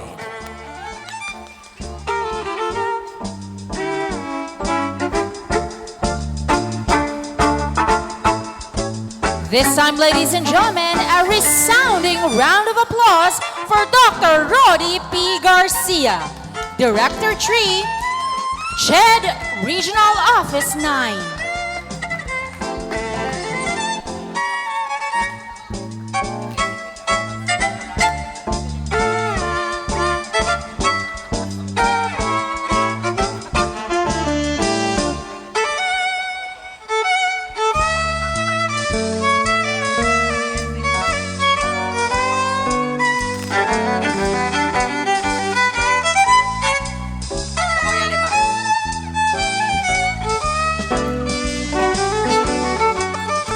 This time, ladies and gentlemen, modeling the official wear of the 2024 SUC Fair, let's give a warm welcome to Dr. Cherry Ultra, President, University of Eastern Philippines, followed by Dr. Redentor Patencia, President of Samar State University, and followed by our very own University President, Dr. Maria Carla A. Ochotorena.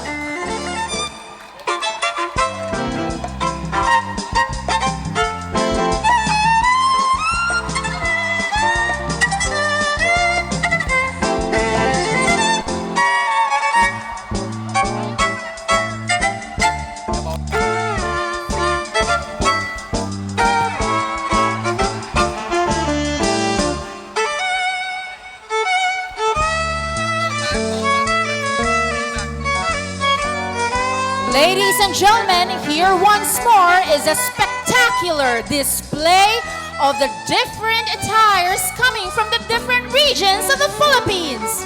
Our SUC presidents along with CHED officials.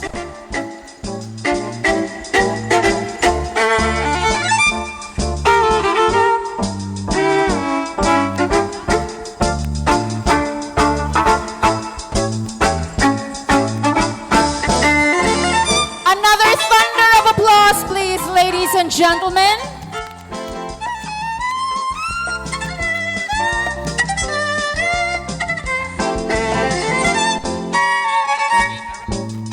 ladies and gentlemen, let us give them our resounding applause.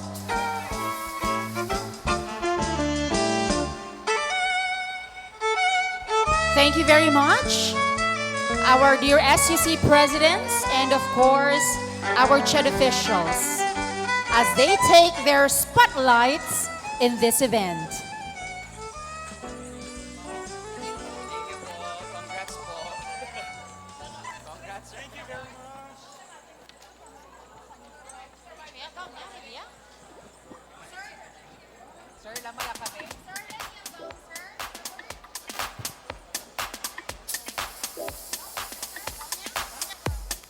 And now, ladies and gentlemen, let us welcome once again our male and female candidates in their formal wear, barong and terno.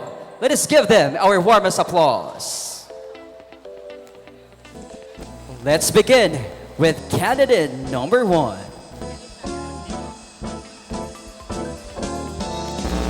Our first set of female candidates. Ladies and gentlemen, a big round of applause, please.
And we begin with contestant number 1.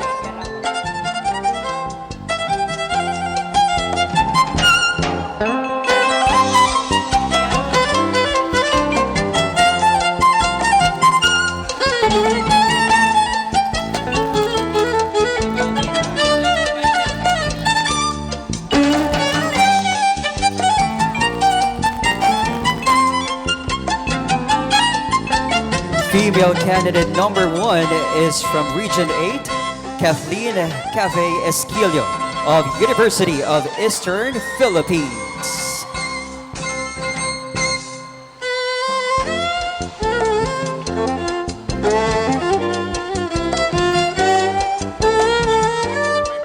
Female candidate number 2 is from Region 10.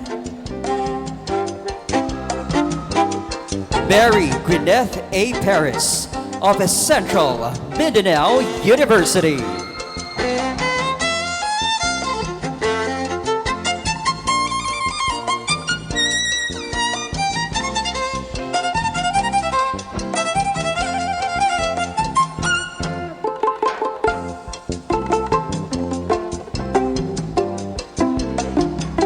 Female candidate number 3.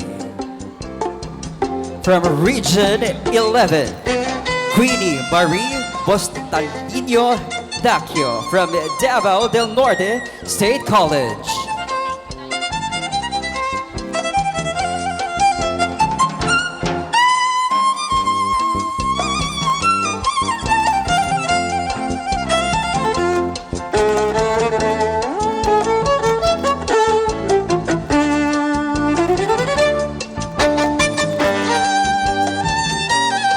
Thank you very much.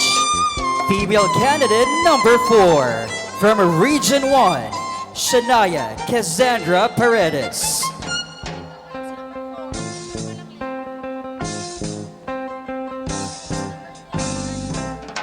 From Mariano Marcos State University.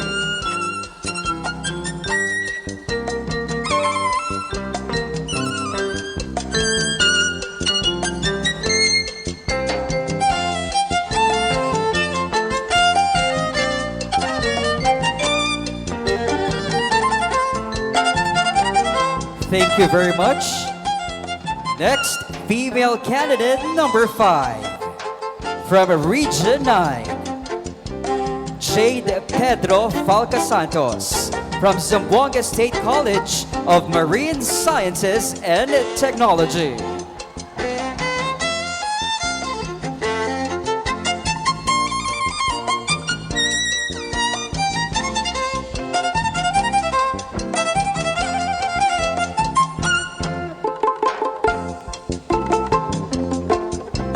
Thank you very much.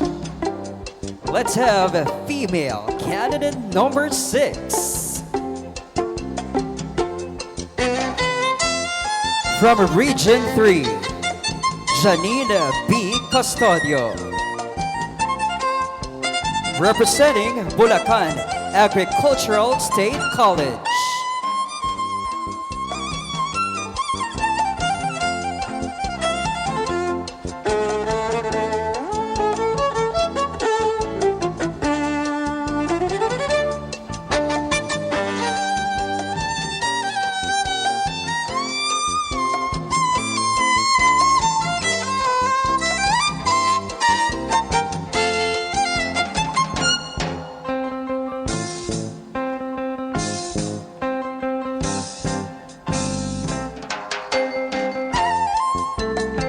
There you have, ladies and gentlemen, the first set. Let's welcome the second set of our candidates.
begin with female candidate number 7. From Region 7, Karil Shane Bondad Tagadas, representing Cotabato Foundation College of Science and Technology.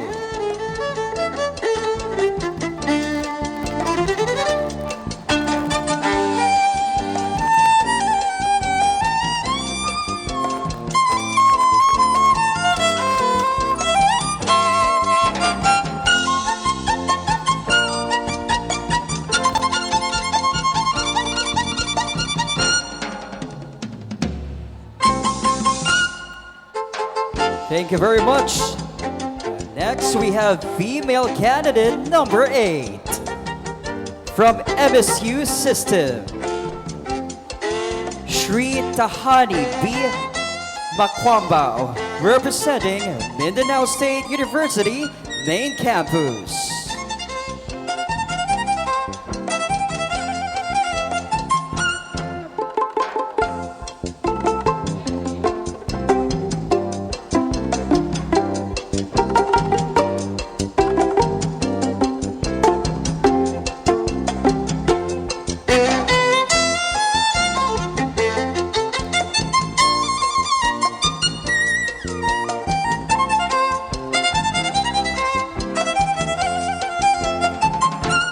Thank you very much. Let's all welcome female candidate number 9 from Region 2, Jarina Sandhu, representing Isabela State University.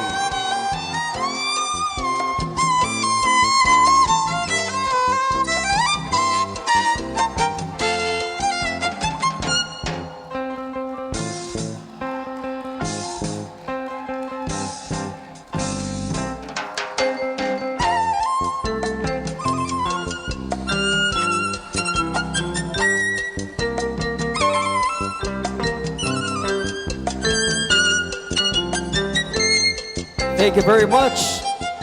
Female candidate number 10. From National Capital Region, Isabella Charisse Bennett Lee,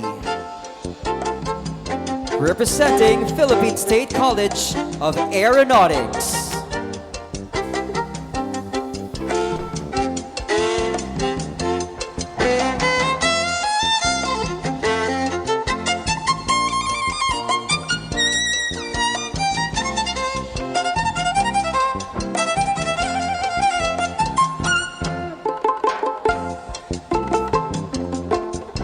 Thank you very much.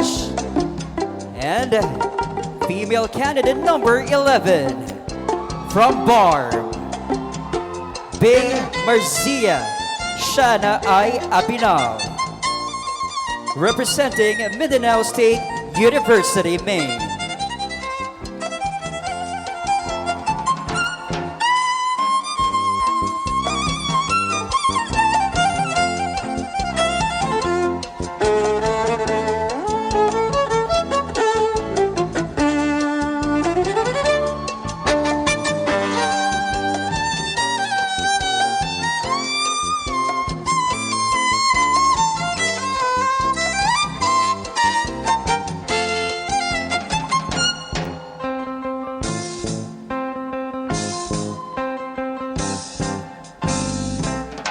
Thank you very much, candidate number 11. This time, ladies and gentlemen, let's welcome our first set of male candidates. Let's welcome contestant number 13, 14, 15, 16, 17, and 18.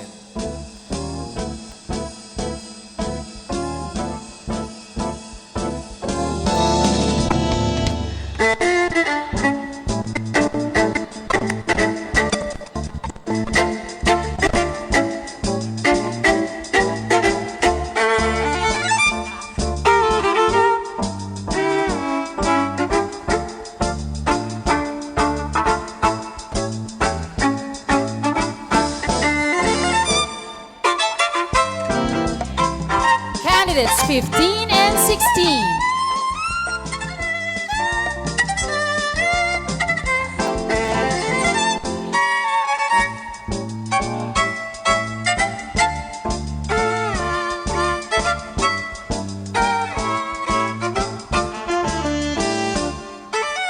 candidates 17 and 18.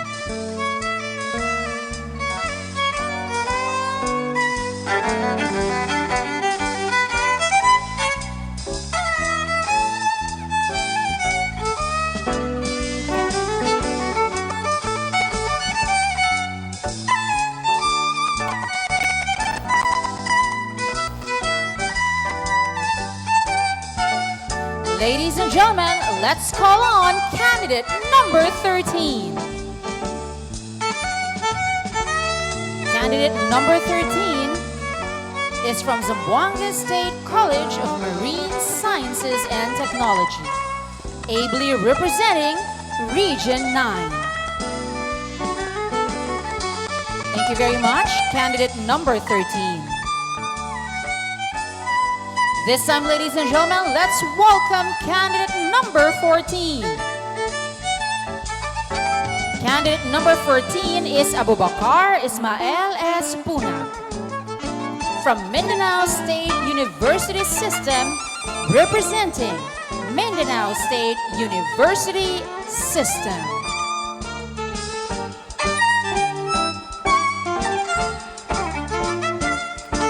Thank you very much, candidate number 14. Next, ladies and gentlemen, is candidate number 15. John Von Newman A. Conde from Central Mindanao State University, ably representing Region 10. Thank you very much, candidate number 15. Up next, ladies and gentlemen, is candidate number 16. Jean Ian Justin O. Arisgado, a student from State University of Northern Negros, representing Region 6. Once again, candidate number 16. Next, ladies and gentlemen, is candidate number 17, Jasir Nakila Chaudhry from Bohol Island State University, representing Region 7.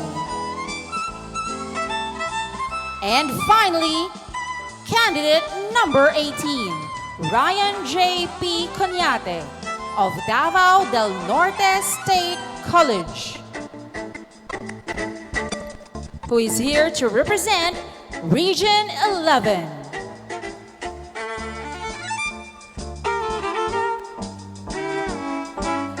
We now welcome our final set of male candidates. Candidates 19, 20, 21, 22, 23, 24, and 25.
Let's now peel our eyes for Justin Panaga, candidate number 19.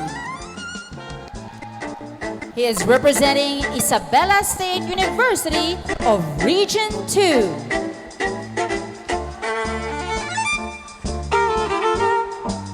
Thank you very much, candidate number 19. We now proceed to candidate number 20. A student from Philippine State College of Aeronautics, Ivan Roy R. Despabiladeras, representing NCR.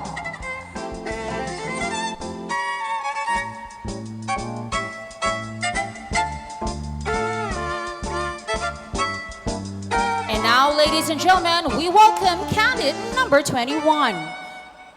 Representing BARM, Jamsed Como Gampong of Mindanao State University, Maine.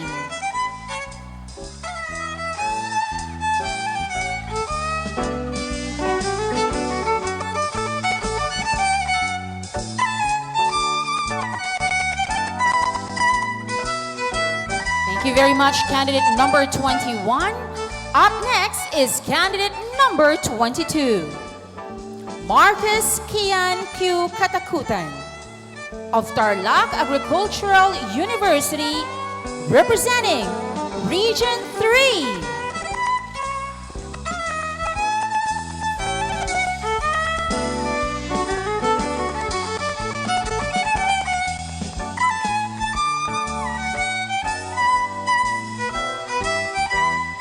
Thank you very much, candidate number 22. This time we welcome candidate number 23, Jake Jansen Montibes Lim, a student of University of Eastern Philippines, ably representing Region 8.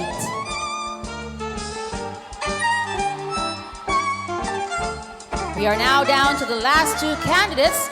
We welcome candidate number 24, Jordan E. Espino, a student of South Cotabato State College, representing Region 12.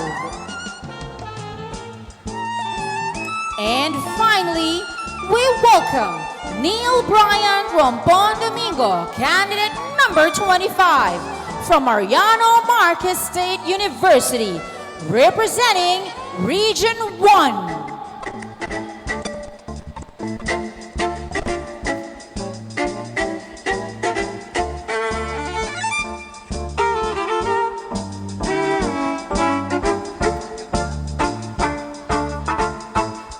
Let's welcome back, ladies and gentlemen, our candidates in their formal wear.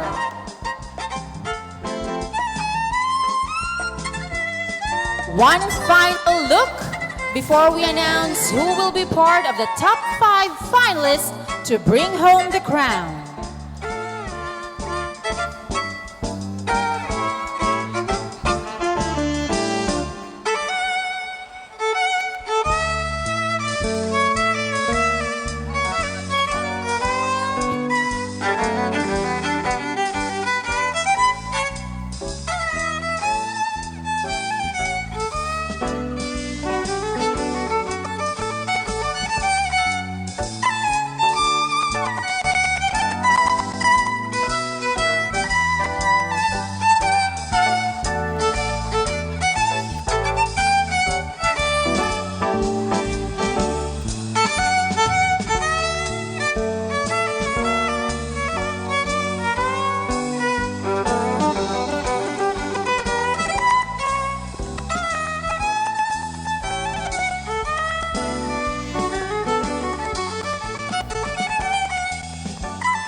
There you have it, ladies and gentlemen. Our warmest applause to all our candidates.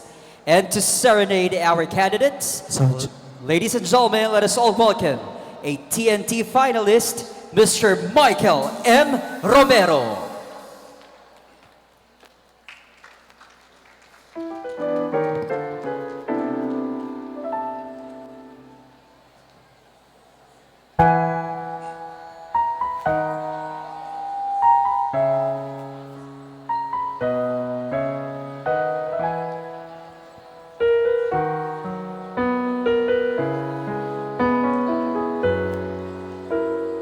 Morning stars to shine with teardrops in my eyes. And here I am alone, starting to realize that my days would be brighter if I could learn to hide the feelings that I have for you. Keeps hurting me inside.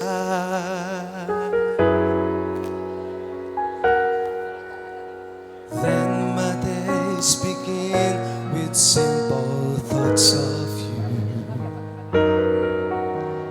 hoping that tomorrow would be me and you, sharing dreams with each other and making them come true, hoping one another, saying all I need is you.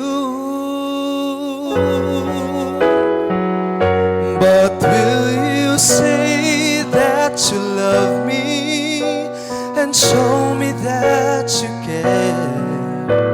Say when I need you, you will always be there.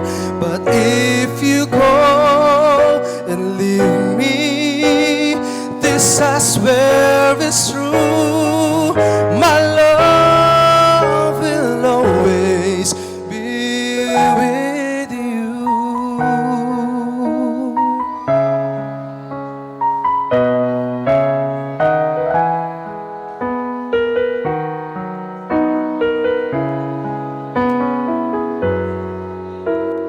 Now my nights would end it, just promise that's you, to hold me in the dark, help me make it through. 'Cause the pain that's inside me would simply melt away if I have you here with me and promise me you'll stay. But will you say that you love me and show me that you care? Say when I need you, you will always be there. But if you go and leave me, this I swear is true. My love will always be with you.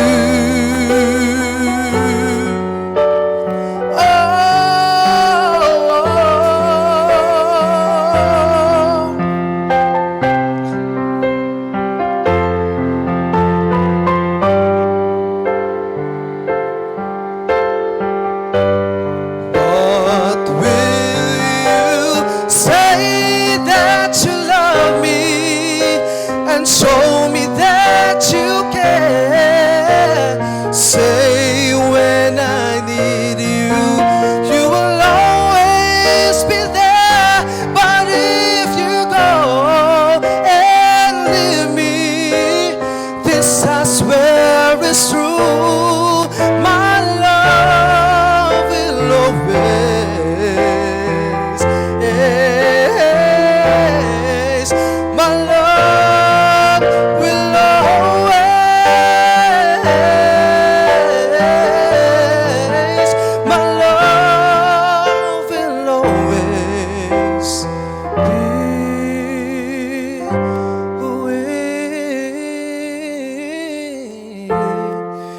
Thank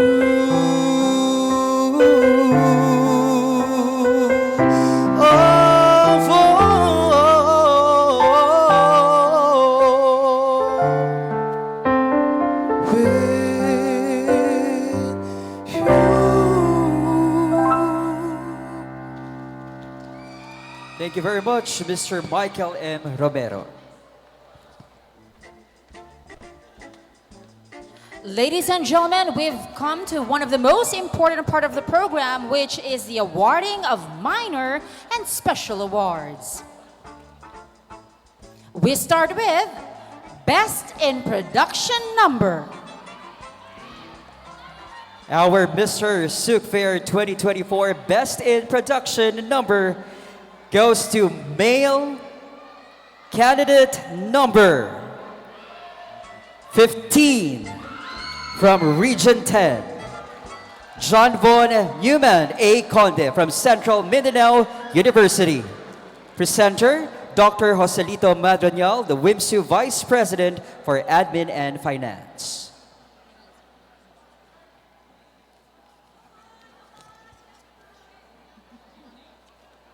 A round of applause, please, ladies and gentlemen, for candidate number 15.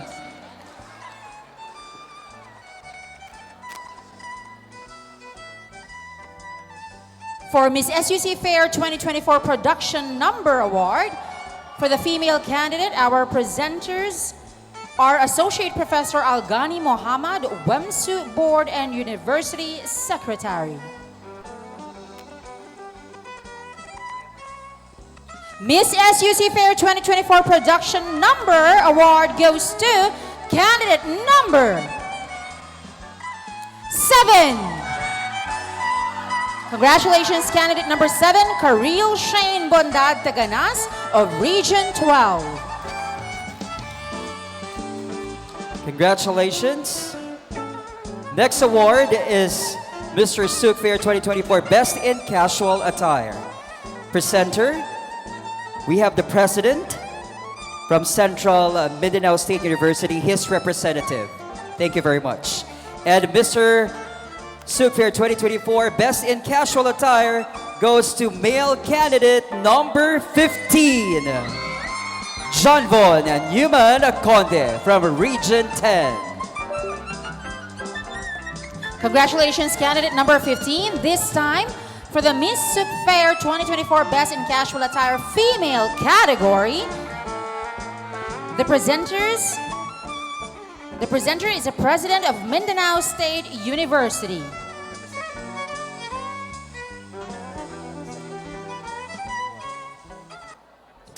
Or his or her representative.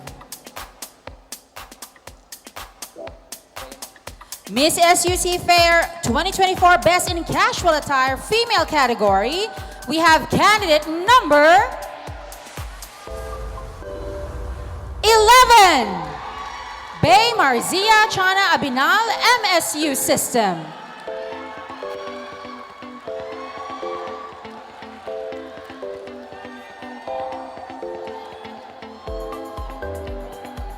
Congratulations once again, candidate number 11.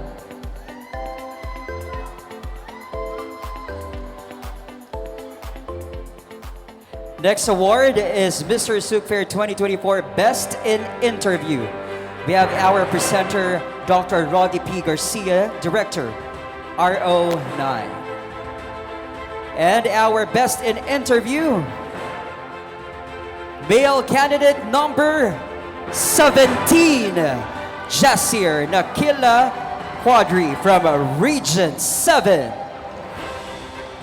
Congratulations, candidate number 17. For the female category, Best in Interview goes to, let's call the presenter first, Attorney Jerome Christopher G. Lanes, Director, LLS CHED. Best in Interview Female category goes to candidate number, step forward, number 11, Bay Marzia Chana Abinal from BORM. Congratulations.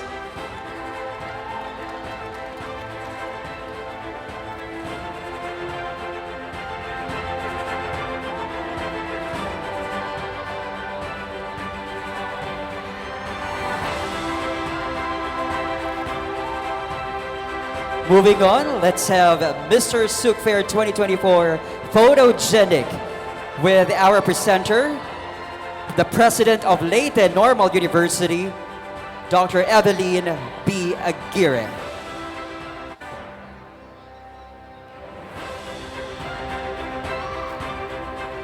All right.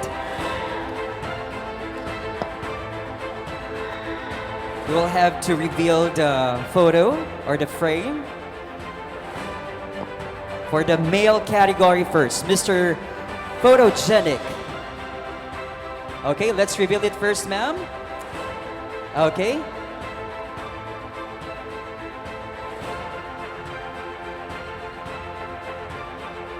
It's male candidate number 20, Ivan Roy Despabiladeras from the National Capital Region. Congratulations. Next is Miss SUC Fair 2024 Photogenic. May we call on the presenter, Dr. Victor C. Caniezo, Junior President of Biliran Province State University.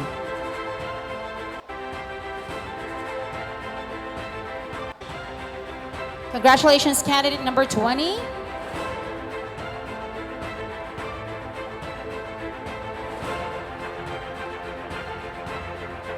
Miss Photogenic SUC Fair 2024 goes to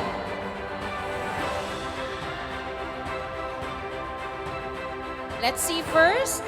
Wow! Congratulations, candidate number 9, Jorina Sandu of Region 2.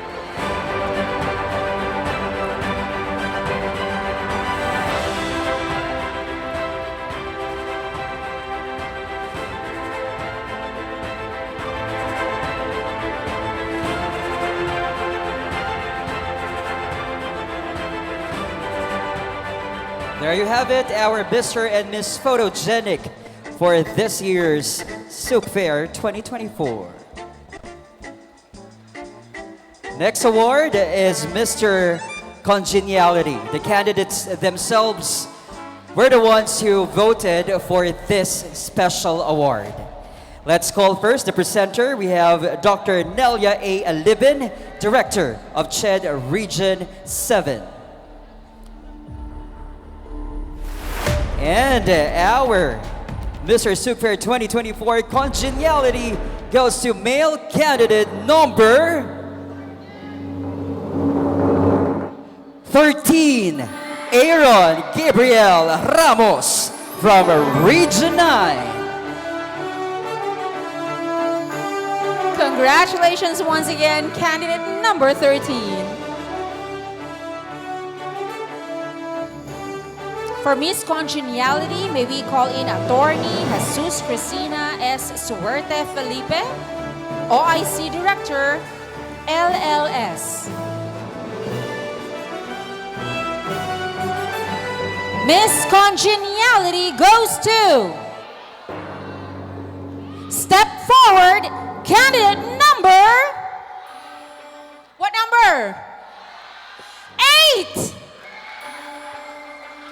Shri Tahani B. Makumbao from MSU System.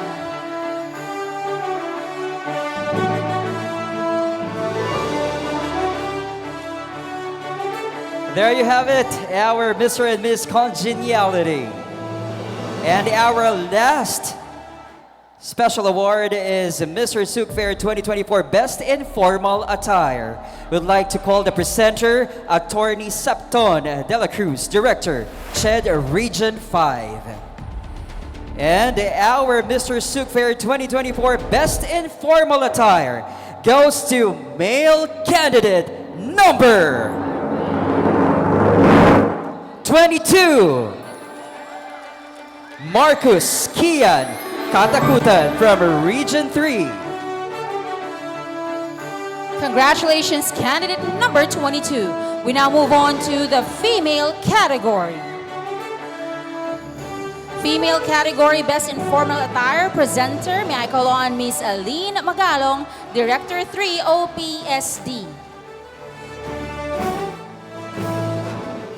Best Informal Attire female category goes to candidate number... Candidate number 4, Shania Cassandra Paredes, Region 1.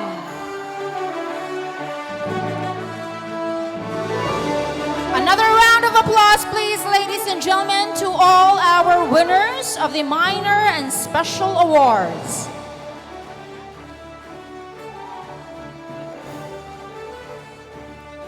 The result is now with us. The presenter again, Ma'am Aline Magalong, Director 3, OPSD.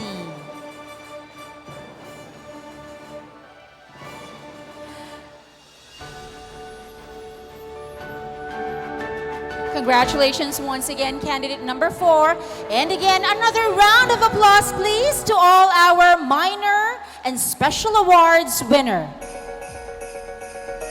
The moment we've all been waiting for is now here. The announcement of the top 5 finalists. We begin, ladies and gentlemen, with the female category. The first spot goes to female candidate number 3 from Region 11, Queenie Marie Dacchio.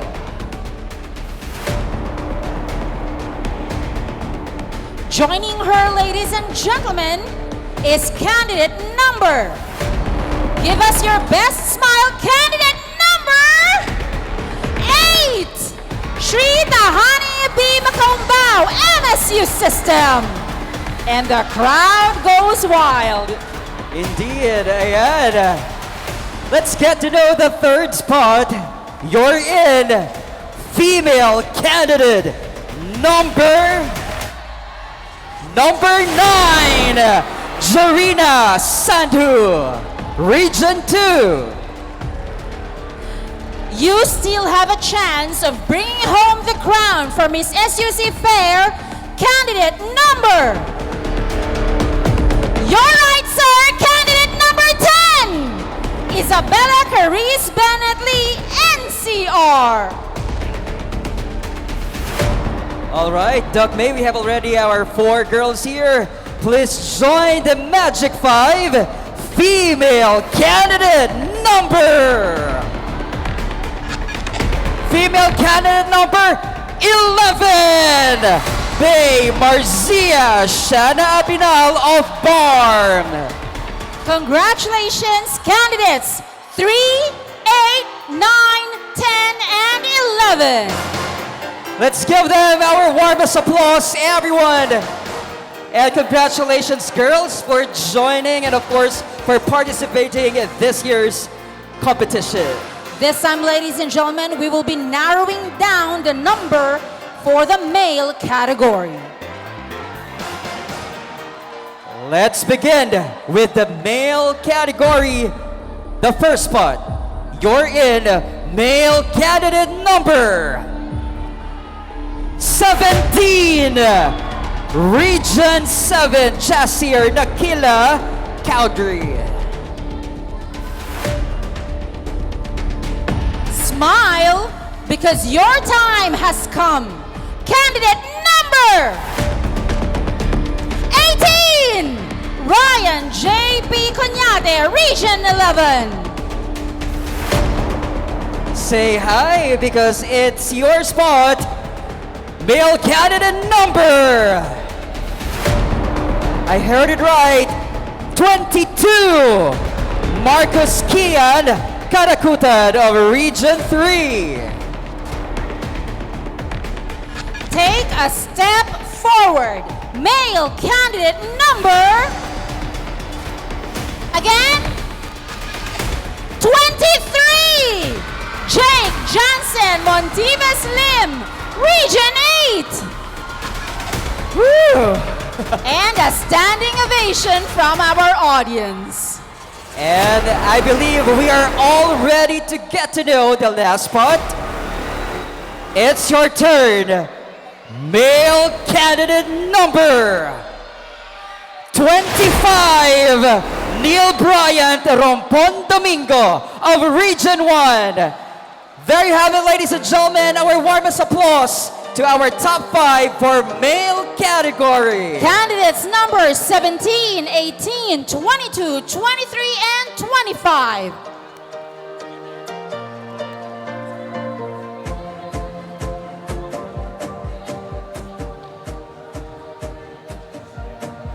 Another round of applause, please, ladies and gentlemen. Ladies and gentlemen, for our top 10 finalists. All right.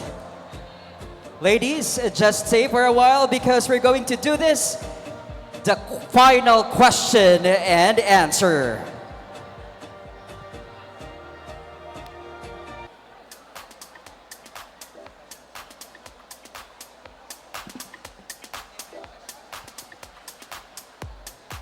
All right. We'll just have to move up the stage once again, ladies and gentlemen, to have a better, closer look with our candidates and as they will be answering the questions for the final round. Ladies and gentlemen, before we begin the final question and answer round, we would like to remind everyone to please maintain a considerable amount of silence for us to be able to allow our candidates to process the question and answer properly. We'll start with our first finalist, candidate number 3. All right. I will just give you the microphone. Please choose a question. Read it first.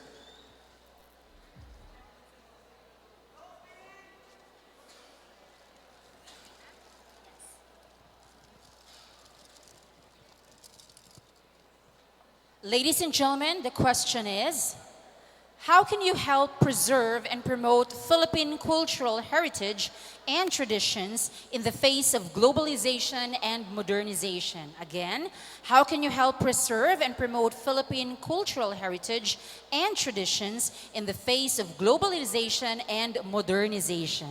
Good afternoon, everyone. We are living in an era where people ride along the tide of innovation and changes, especially that we are all aiming to take our spot in the international and global context. However, our culture is our root. It is our very foundation of our identity, and it is best to instill our culture in the minds of every Filipinos, regardless of their age, where they came from, or where they are heading to. With that, as a future educator and your aspiring Miss SUC 2024, I would like to suggest to have an innovation in our Philippine higher education curriculum.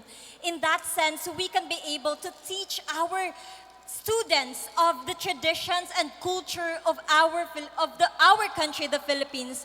With that, we can be able to keep on reminding them of who they are and where they came from.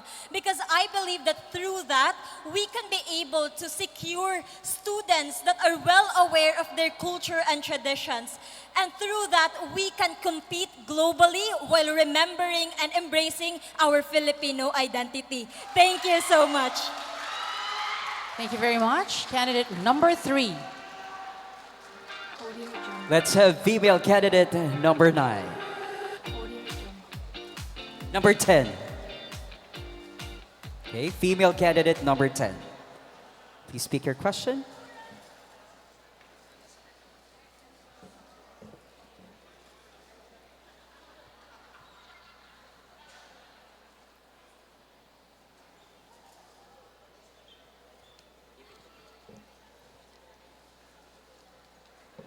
All right, your final question. To what extent should cultural heritage be prioritized over modernization in higher education curriculum? Again, to what extent should cultural heritage be prioritized over modernization in higher education curriculum? Good afternoon, everyone. I would like to start that when we grew up, we were used to the chalk and the blackboard educational system. But with the pandemic going, we switched to online learning. And I feel like we should always start with a younger generation. From the preschool, never remove the mother tongue and the Filipino subject because it's our identity, it's our culture, and it should never be removed. Thank you. Thank you very much, candidate number 10. Up next is candidate number 9.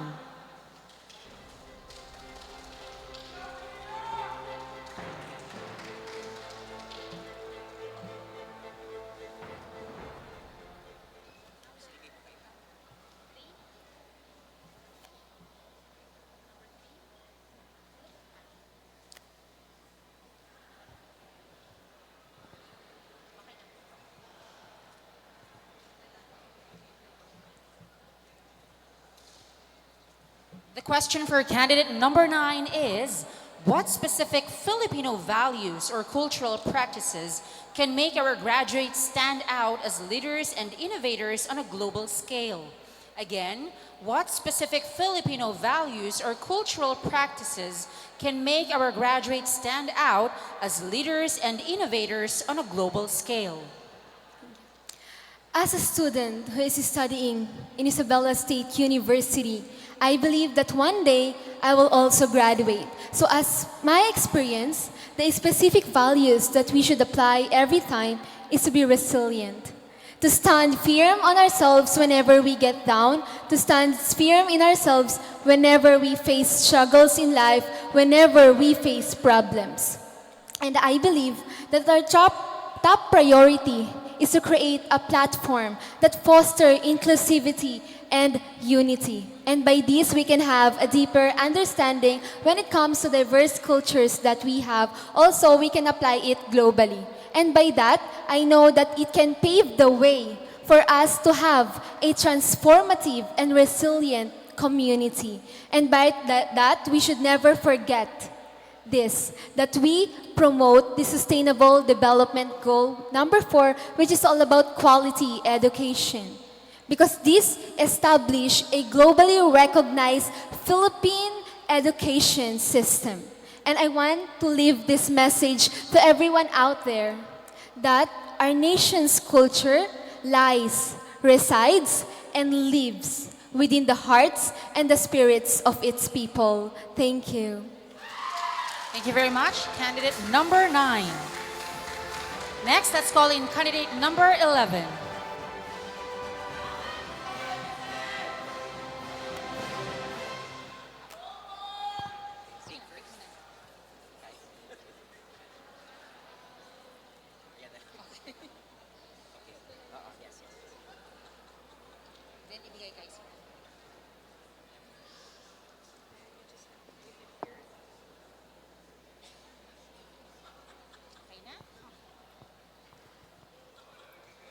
Your final question.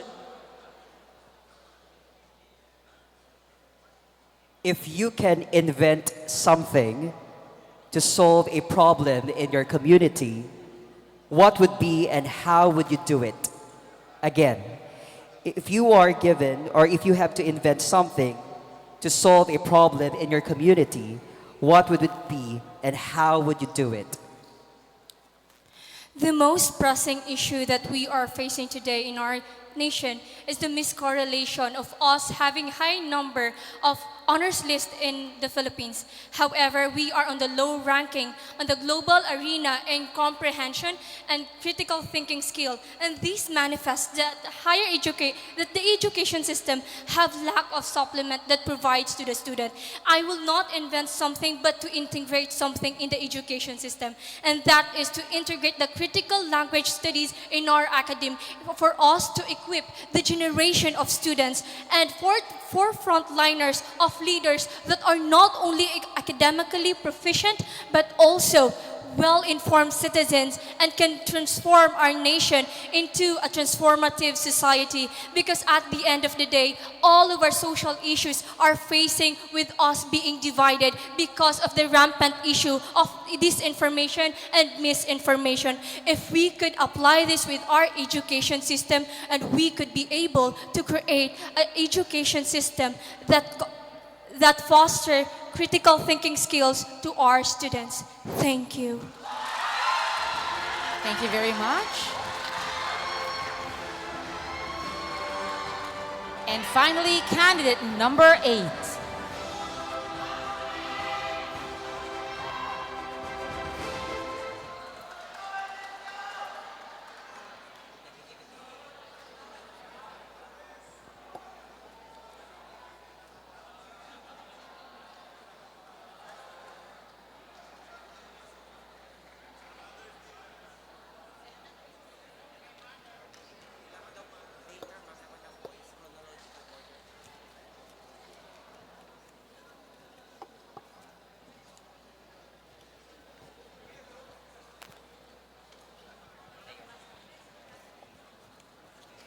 All right, here is your question.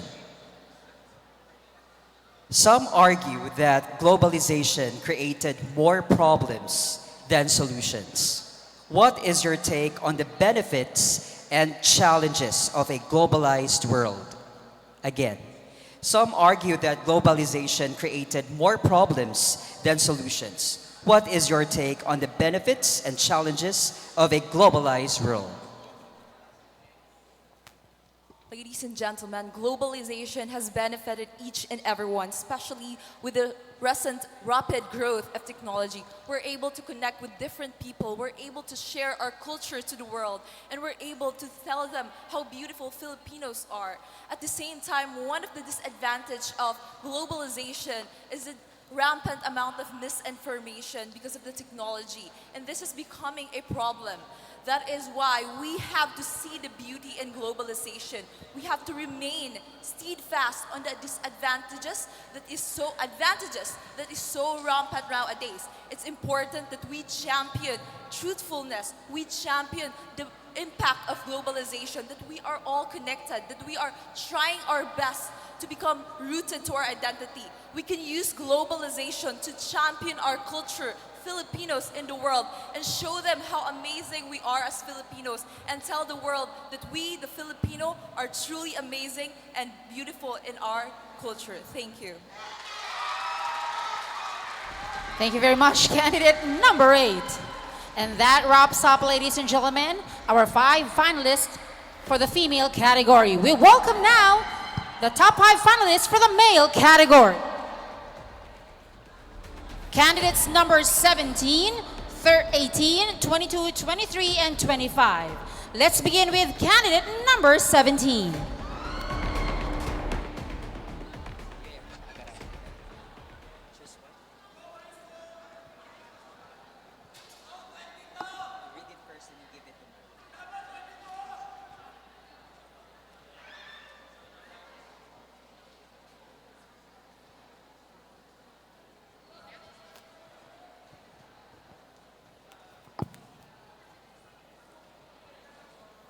Candidate number 17, you pick this question. As a student, how can you contribute to the vision of Philippine higher education for a transformative, resilient, and globally recognized education system?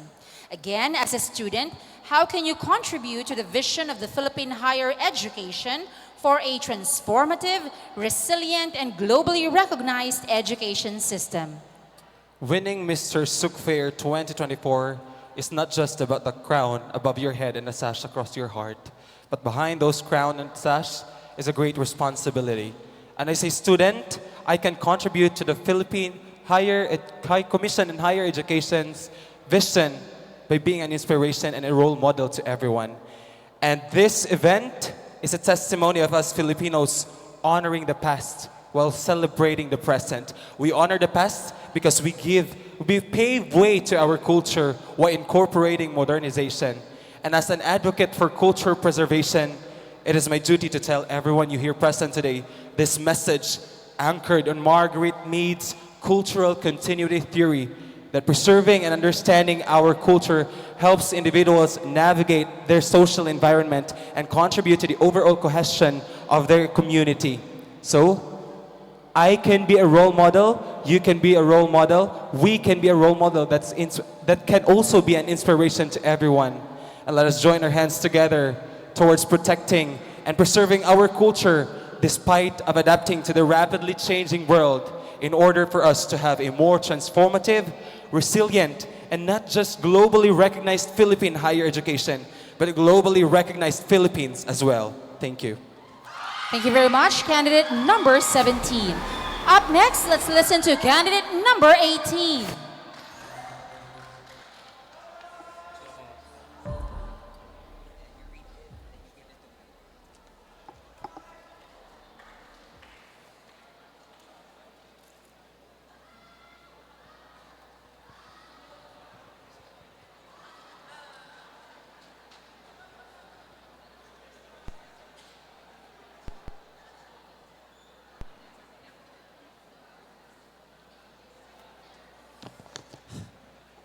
The question for candidate number 18 is, the concept of bayanihan is deeply ingrained in Filipino culture. How can we foster a spirit of bayanihan within Philippine universities to address current challenges and drive innovation and in education? Again, the concept of bayanihan is deeply ingrained in Filipino culture. How can we foster a spirit of bayanihan within Philippine universities to address current challenges and drive innovation in education? The best way to preserve our culture and tradition, we together with the Philippine higher education, is through the word bayanihan. It is our collective effort, not just instructors, teachers, but also us students in part of making a possible impact to our community. There are actually 3 initiatives in the word bayanihan that will be a possible way for us to preserve our culture and preserving our students as well. First is the Philippine higher education, not just give quality education, but inclusive education. In that way, our indigenous people could be able to achieve their dreams. Because in my community, Davao region, through the satellite campus, they could be able to extend a dream to indigenous people that no matter who you are, despite of our differences, you are capable of achieving your dreams.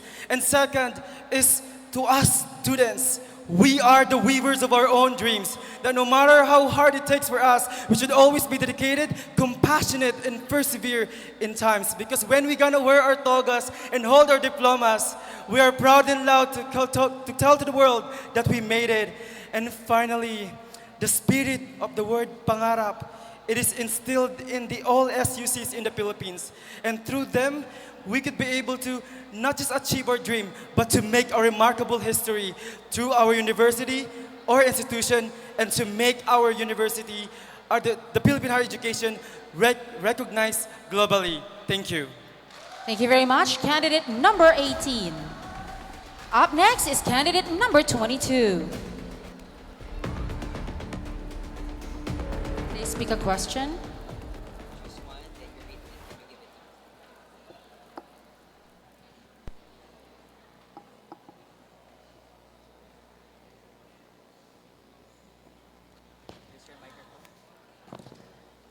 For candidate number 22, the question is, in today's modern society, why do you think it is important to celebrate diversity and promote inclusion? In today's modern society, why do you think it is important to celebrate diversity and promote inclusion? As I have mentioned before, we are in the age of individualism, the rise of individualism. And comes with that is diversity. When it comes to diversity and inclusion, we Filipinos must step up and become a progressive society. Right now, we are still held back by our conservative values. But today, I believe that we can find unity in diversity. Thank you. Thank you very much, candidate number 22. Up next, candidate number 23.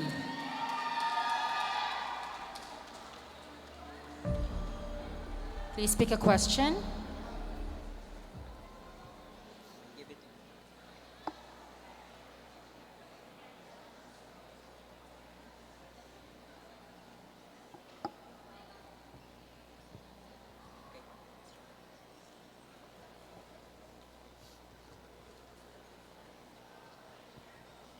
The question, ladies and gentlemen, for candidate number 23 goes, if you could send one message to all stakeholders in Philippine higher education, students, educators, policymakers, what would it be?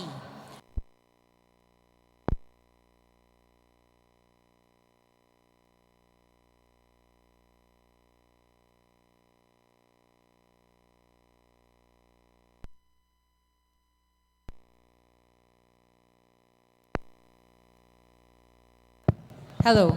All right. Again, the question is, if you could send one message to all stakeholders in Philippine higher education, students, educators, policymakers, what would it be? Again, buenos tardes. Gracias for the question. If there is one message that I can send to policymakers, I've always have faith in the power of good leadership in the progression of our society. As a student leader myself, I have always been a great leader and a great example. I believe good leaders don't just provide the answers, they ask the right questions. This humble approach acknowledges that we do not always have the answers and that there's always something new to learn in life. Because for me, the journey of life is a journey of mutual discoveries where we do not just excel as individuals, but as a cohesive unit capable of achieving remarkable things. I believe it is in the questions that we ask, the curiosities we nurture, and the humility we embody that we truly find the true essence of life. Gracias. Thank you very much, candidate number 23. And finally, candidate number 25.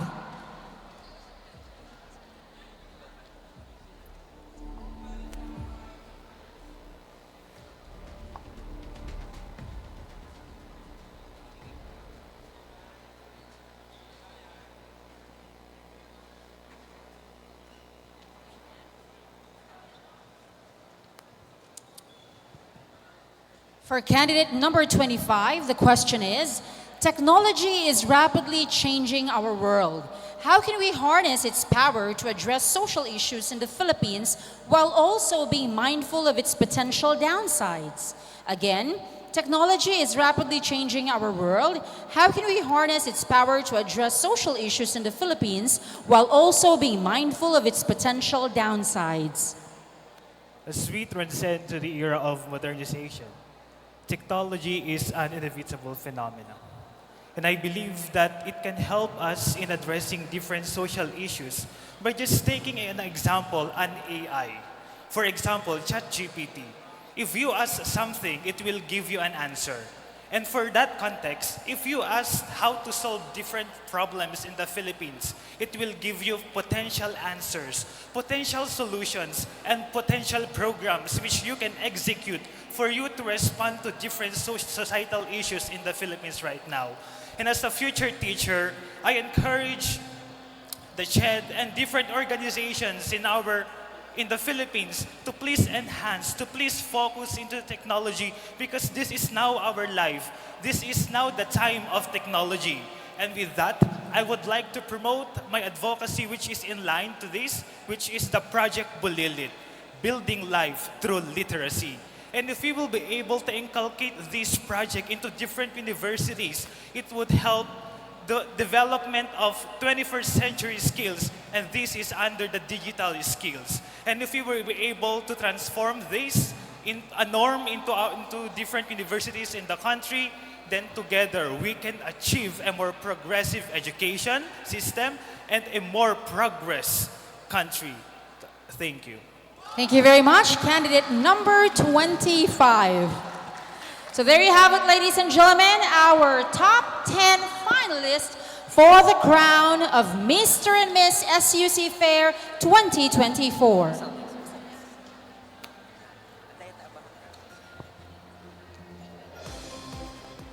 At this point, ladies and gentlemen, may we call in Attorney Jesus Cristina S. Huerta Felipe, OIC Director, LLS, for the introduction of the Board of Judges. A big round of applause, please.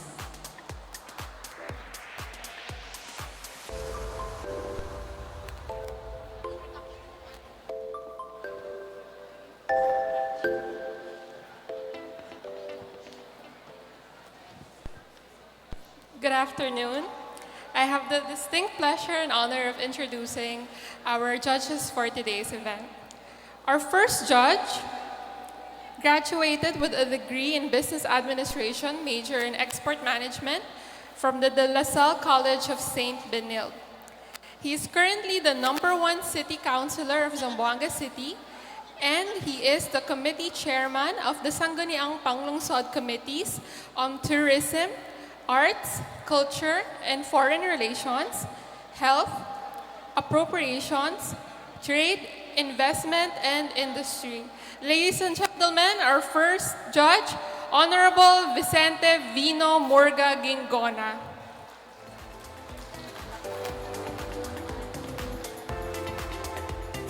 All right, our second judge is the Chief Regional Communication Affairs Development Division of Police Regional Office 9. He is the Chief of the Regional Communications Affairs Development Division of the Police Regional Office 9. He is the representative of Brigadier General Bowen Joey M. Masauding. Ladies and gentlemen, Police Colonel Nordave V. Calderon.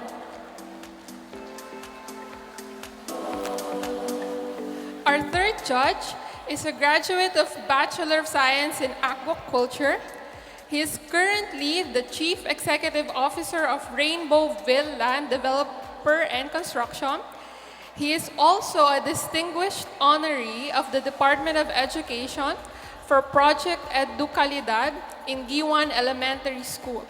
He is the most generous barangay chairman of Barangay Giwan with more than 1,000 followers on social media because of his prestigious projects in Giwan using his own funds.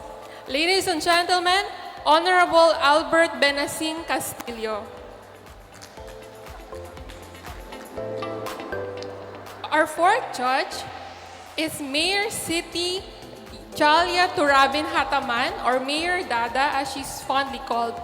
She's currently the local chief executive of the city of Isabela Basilan, and as of date, she is one of only 36 female city mayors in the entire Philippines. Prior to helming her city's highest elective post, she served as Anak Mindanao Party List representative in the House of Representatives and the executive director of the National Commission on Muslim Filipinos, founding chairperson of the Pinay Kilos, and Secretary General of the Mora Human Rights Center. By practice and profession, she is a civil society and development worker, a Moro heritage and culture advocate, a champion of interfaith dialogue, and a scholar of peace and conflict studies.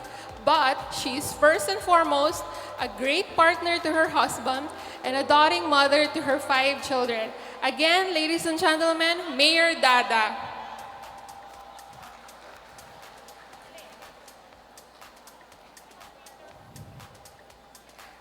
Our next judge is a graduate of the Bachelor of Arts major in Political Science, minor in History from the Silliman University.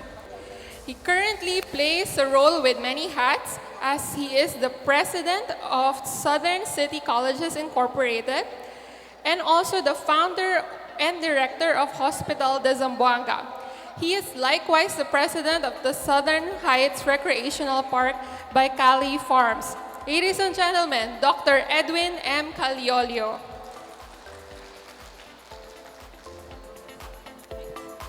Our next judge is a distinguished officer in the Philippine Navy.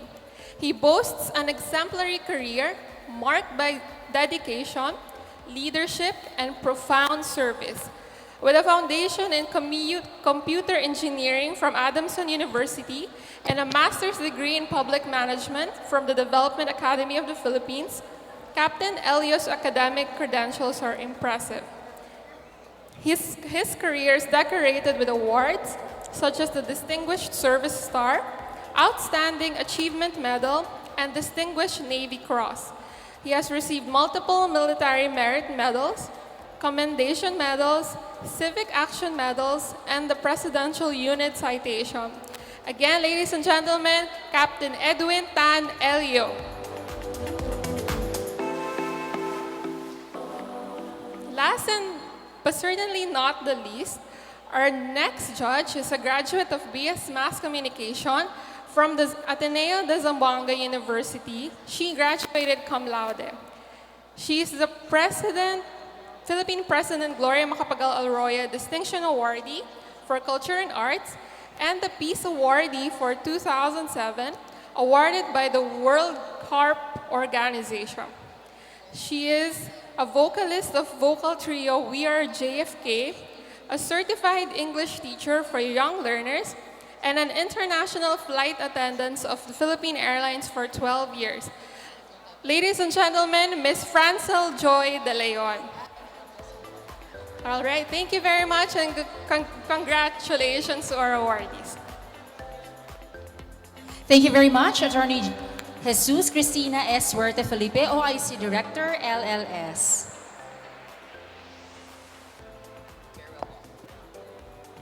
At this point, ladies and gentlemen, we shall give the stage to our reigning Mr. and Miss SUC Fair 2023 for their farewell walk.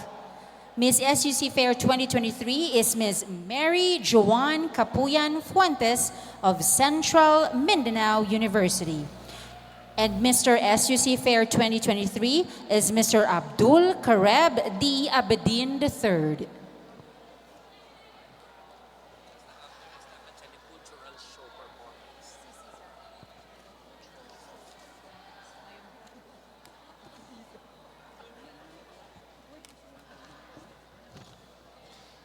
You can never give what you do not have. This was my statement last year when I won Miss SUC Fair 2023. First and foremost, I give so much thanks to my team from Central Mindanao University, my HMUA Mami Brile, my family, my coaches, Vice President Ma'am Dadam, Ma'am Justa, and Sir John Paasa. Thank you to all the others who helped me that I can no longer mention one by one. I have achieved my goals and dreams because of you. Secondly, maraming salamat po to last year's host university, West Visayas State University, for giving us a wholesome experience, and to the Commission on Higher Education for believing that I can be a model of our culture and heritage in the Philippines. Lastly, to our most gracious Almighty God, all glory and thanks to Him, for everything that I have is because of Him, and everything that I have is for Him. As your first Miss SUC Fair, I would like to emphasize that while technology grows at a faster rate and the value of culture is often overlooked, let us not forget our cultures, values, morals, and ethics. And although this day and age where change is the only constant, the only thing that remains a constant force is love. Love for oneself, love for humanity, and love for righteousness. With love, everything will follow. And as for me, my constant love for our cultures and my passion in pageantry is my driving force to make a contribution in our beloved country. This is Mary Joanne Capuyan Fuentes, your first Miss State Universities and Colleges Fair 2023, and your forever ambassadress of the Filipino culture and arts, now relinquishing my title to the rightful queen. As always, I stand as a proud CMU1. Mabuhay ang Pilipinas, mabuhay ang Pilipino.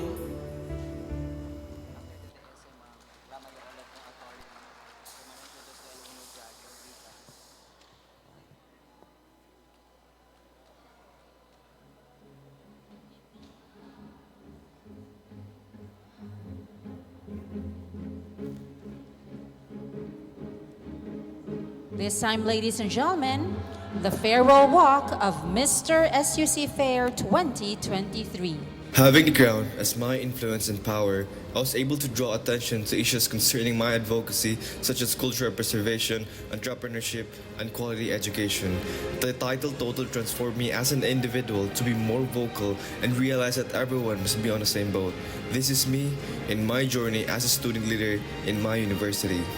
When I won, I still patronize Maranao designs as I wear them during events with full pride and confidence. I do believe that being a living by example is one way we can strengthen the preservation of culture. My one in SUC Fair 2023 is I consider monumental that a Maranao individual from Bangsamoro Autonomous Region in Muslim Mindanao has conquered the national pageantry through Commission on Higher Education. My win showcased the local textiles and crafts of my beautiful community in Lanao del Sur. As a solo BARM represent from Mindanao State University main campus Marawi, I believe it made me reach the championship because it felt like I have brought the entire MSUans with me in my journey for their moral support. As a marketing student, I advocated for innovation and entrepreneurship. We can combat poverty and develop a better economy. Yet my journey as a student leader continued after I won, but with more empowered and transformative individual eager to serve the students in my university. There are a lot of people that are on my list, people I'm so thankful for, but first and foremost, to Allah for the to my parents, Haji Abdul Karib and Haja Ashia Abidin, for the moral support and guidance. To the system president of the Mindanao State University, Attorney Basari Dima Papano, thank you for the opportunity and for the support. I hope I have my SSG home. My one is a celebration of student leaders like us. To Dr. Maria Estela Codas, thank you for not leaving me behind and becoming my second mother during that very journey. To Western Visayas State University, thank you for the warm welcome and for the support in my journey. To my epitome of a Maranao leader, I hope I have made you proud as I brought your greatness. My university, Mindanao State University, this success is something I dedicate to you wholeheartedly. To me, the title is an opportunity, but my work continues. Sanggibu salamat Rekano Langon.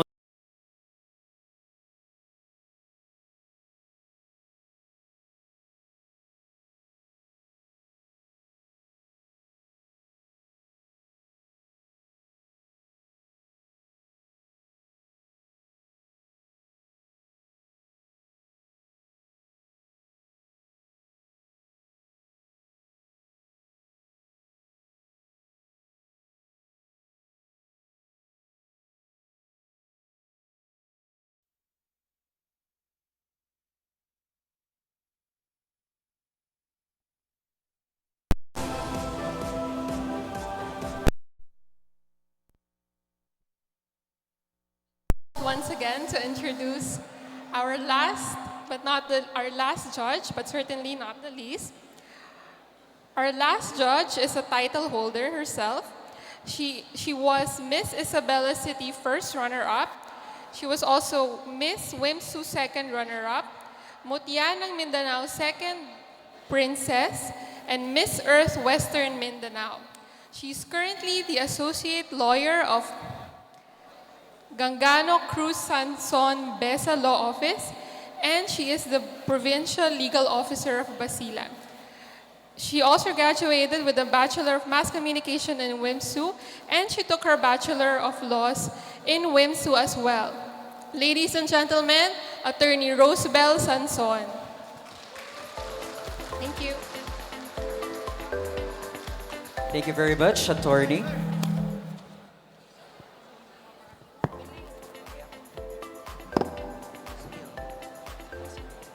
Ladies and gentlemen, the heart of the matter as to why we are all here today, the announcement of Mr. and Miss SUC Fair 2024.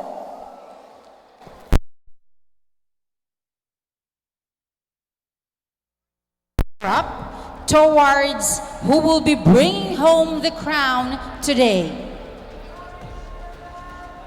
And before we announce the winners, ladies and gentlemen, we'd like to announce that After the pageant, we are going to have a cultural show. So everyone is invited to witness the cultural presentations after we crown Mr. and Miss SUC Fair 2024. And so, we begin. Fourth runner-up, Mr. SUC Fair 2024. To present the award, may I call on Mr. Redentor S. Palencia, President of Samar State University. Sir?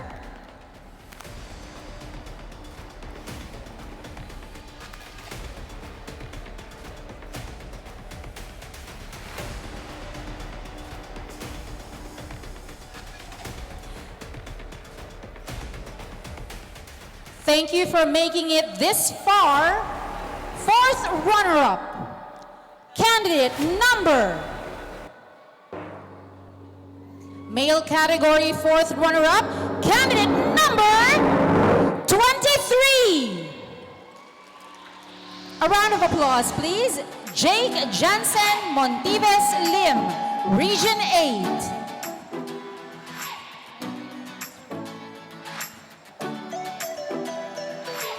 All right, congratulations. Male candidate number 23. And now let's have our fourth runner-up for Miss SUC Fair 2024. To present the award, we have the President of Eastern Visayas State University. Our fourth runner-up goes to female candidate number.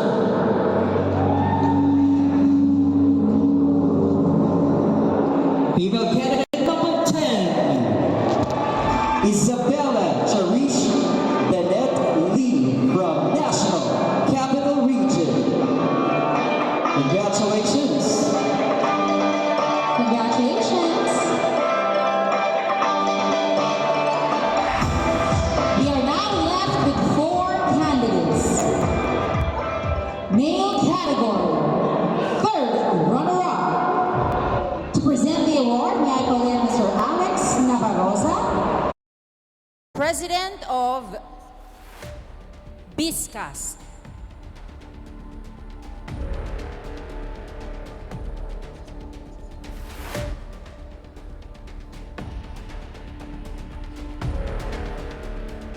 You fought a good fight. Congratulations, third runner-up, candidate number 22. Congratulations, Marcus Kian Katakutan. Region 3.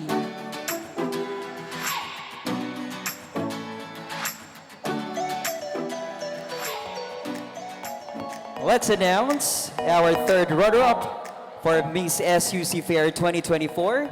To present the award, we have the President of JH Cerilla State College, Dr. Edgardo H. Rosales. Third runner-up goes to female candidate number 9, Jarina Sandhu of Region 2. Congratulations, male candidate number 22 and number 9.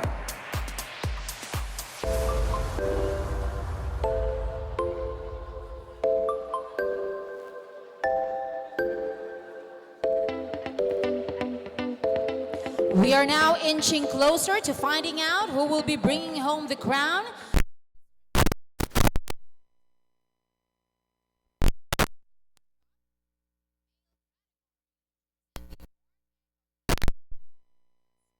Felipe, Chief LLS CHED Central Office, along with Attorney Jerome Christopher Lanus, Director for LLS CHED Central Office. And with one of the member of the judges, Captain Edwin T. Elio.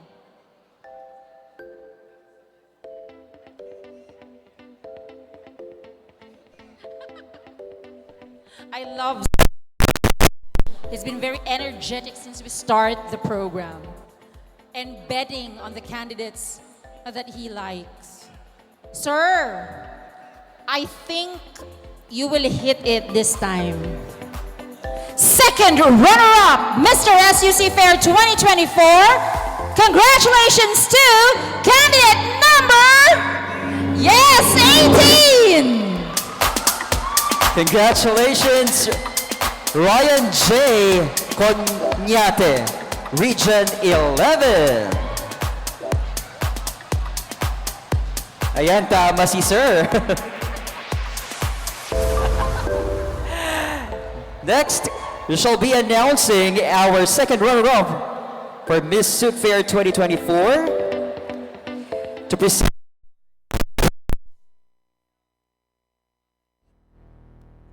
Anita G.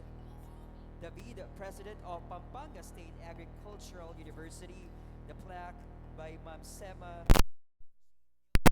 of Cotabato State University, with the bouquet and cash prize, of course, with one of our Board of Judges, Police Colonel Nordave V. Calderon.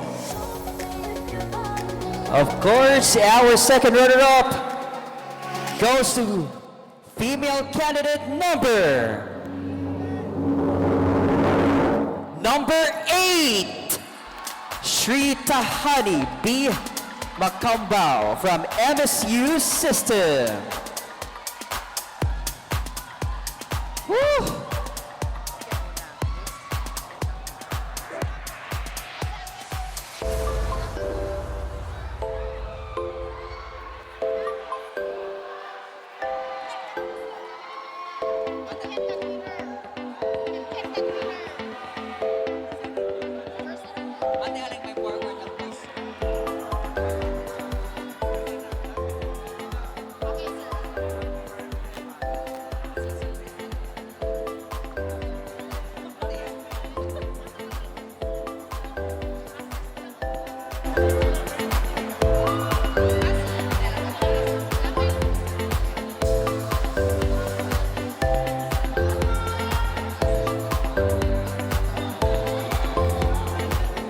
Okay, ladies and gentlemen, we're now left with candidates number 17 and 25. Who do you think?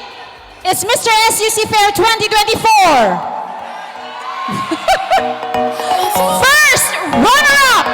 We will be announcing the first runner-up, and so the candidate that will be left is will be our Mr. SUC Fair 2024. Who will be crowned together with Miss SUC 2024. And to present the award for first runner-up, ladies and gentlemen, may we call in Director Aline Magalong, Director 3, CHED OPSD, Teves, Executive Director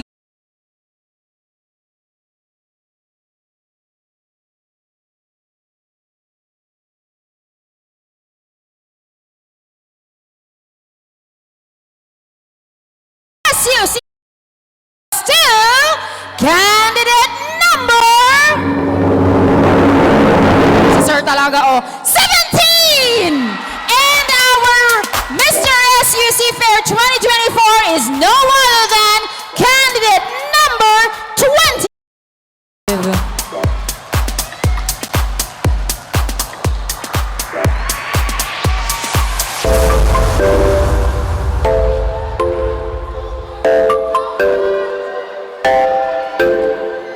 All right, congratulations to our first runner-up.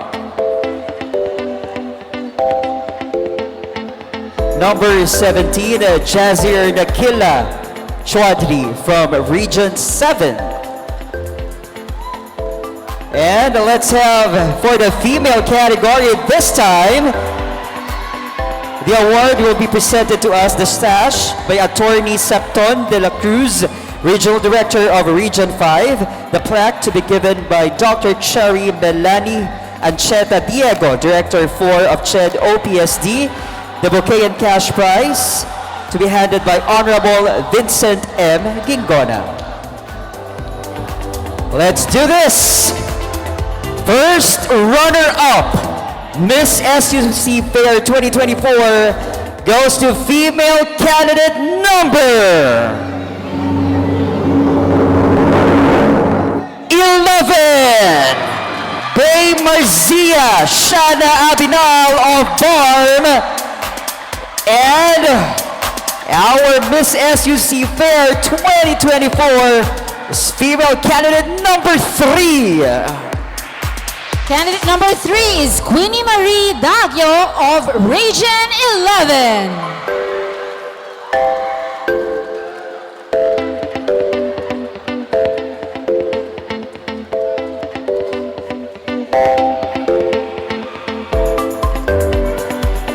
A round of applause, please, ladies and gentlemen, to all our winners this afternoon.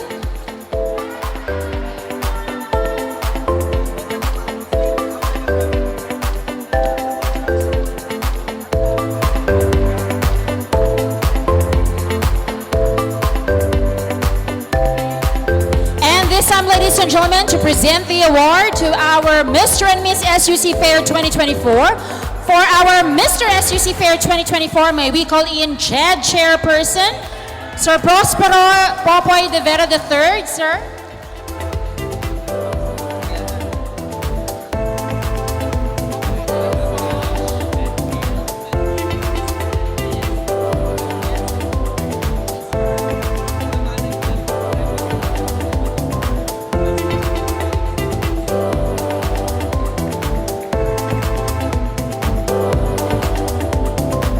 Another round of applause, please, ladies and gentlemen, for our first runner-up, female category.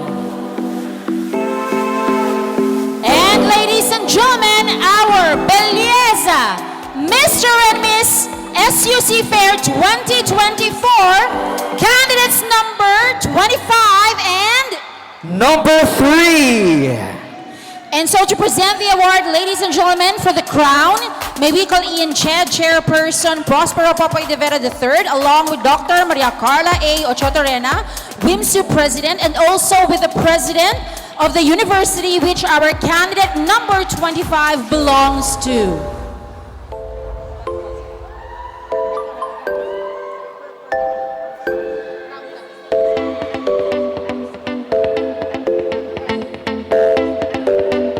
To be assisted, of course, by the Mr. SUC Fair 2023, Mr. Abdul Kareb D. Abedin III of Mindanao State University, Marawi.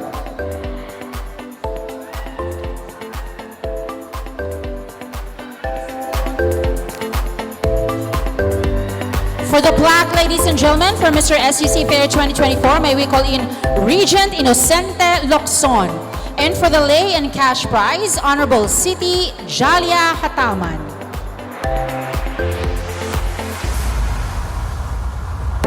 Attorney Rosebel Sanson. And of course, for our Miss SUC Fair 2024,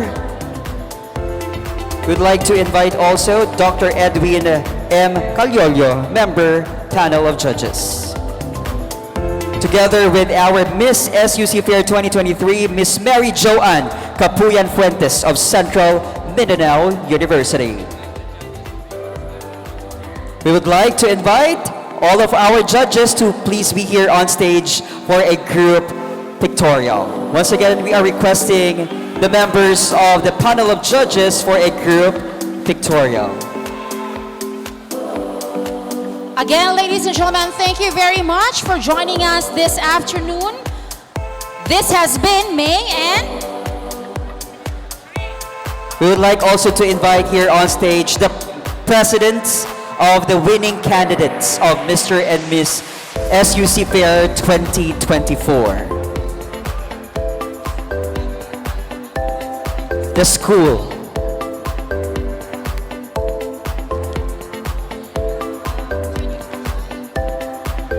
for candidate number 25, Mr. SUC Fair 2024, Mariano Marcos State University.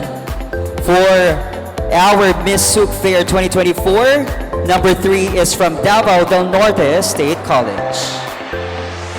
May we call in representatives from both universities to please be on stage. All right, once again, ladies and gentlemen, let us give our warmest applause to this year's Mr. and Miss SUC Fair 2024. Once again, this has been May. And this is Kim. Again, thank you very much for attending Belleza Mr. and Miss SUC Fair 2024. We would like also to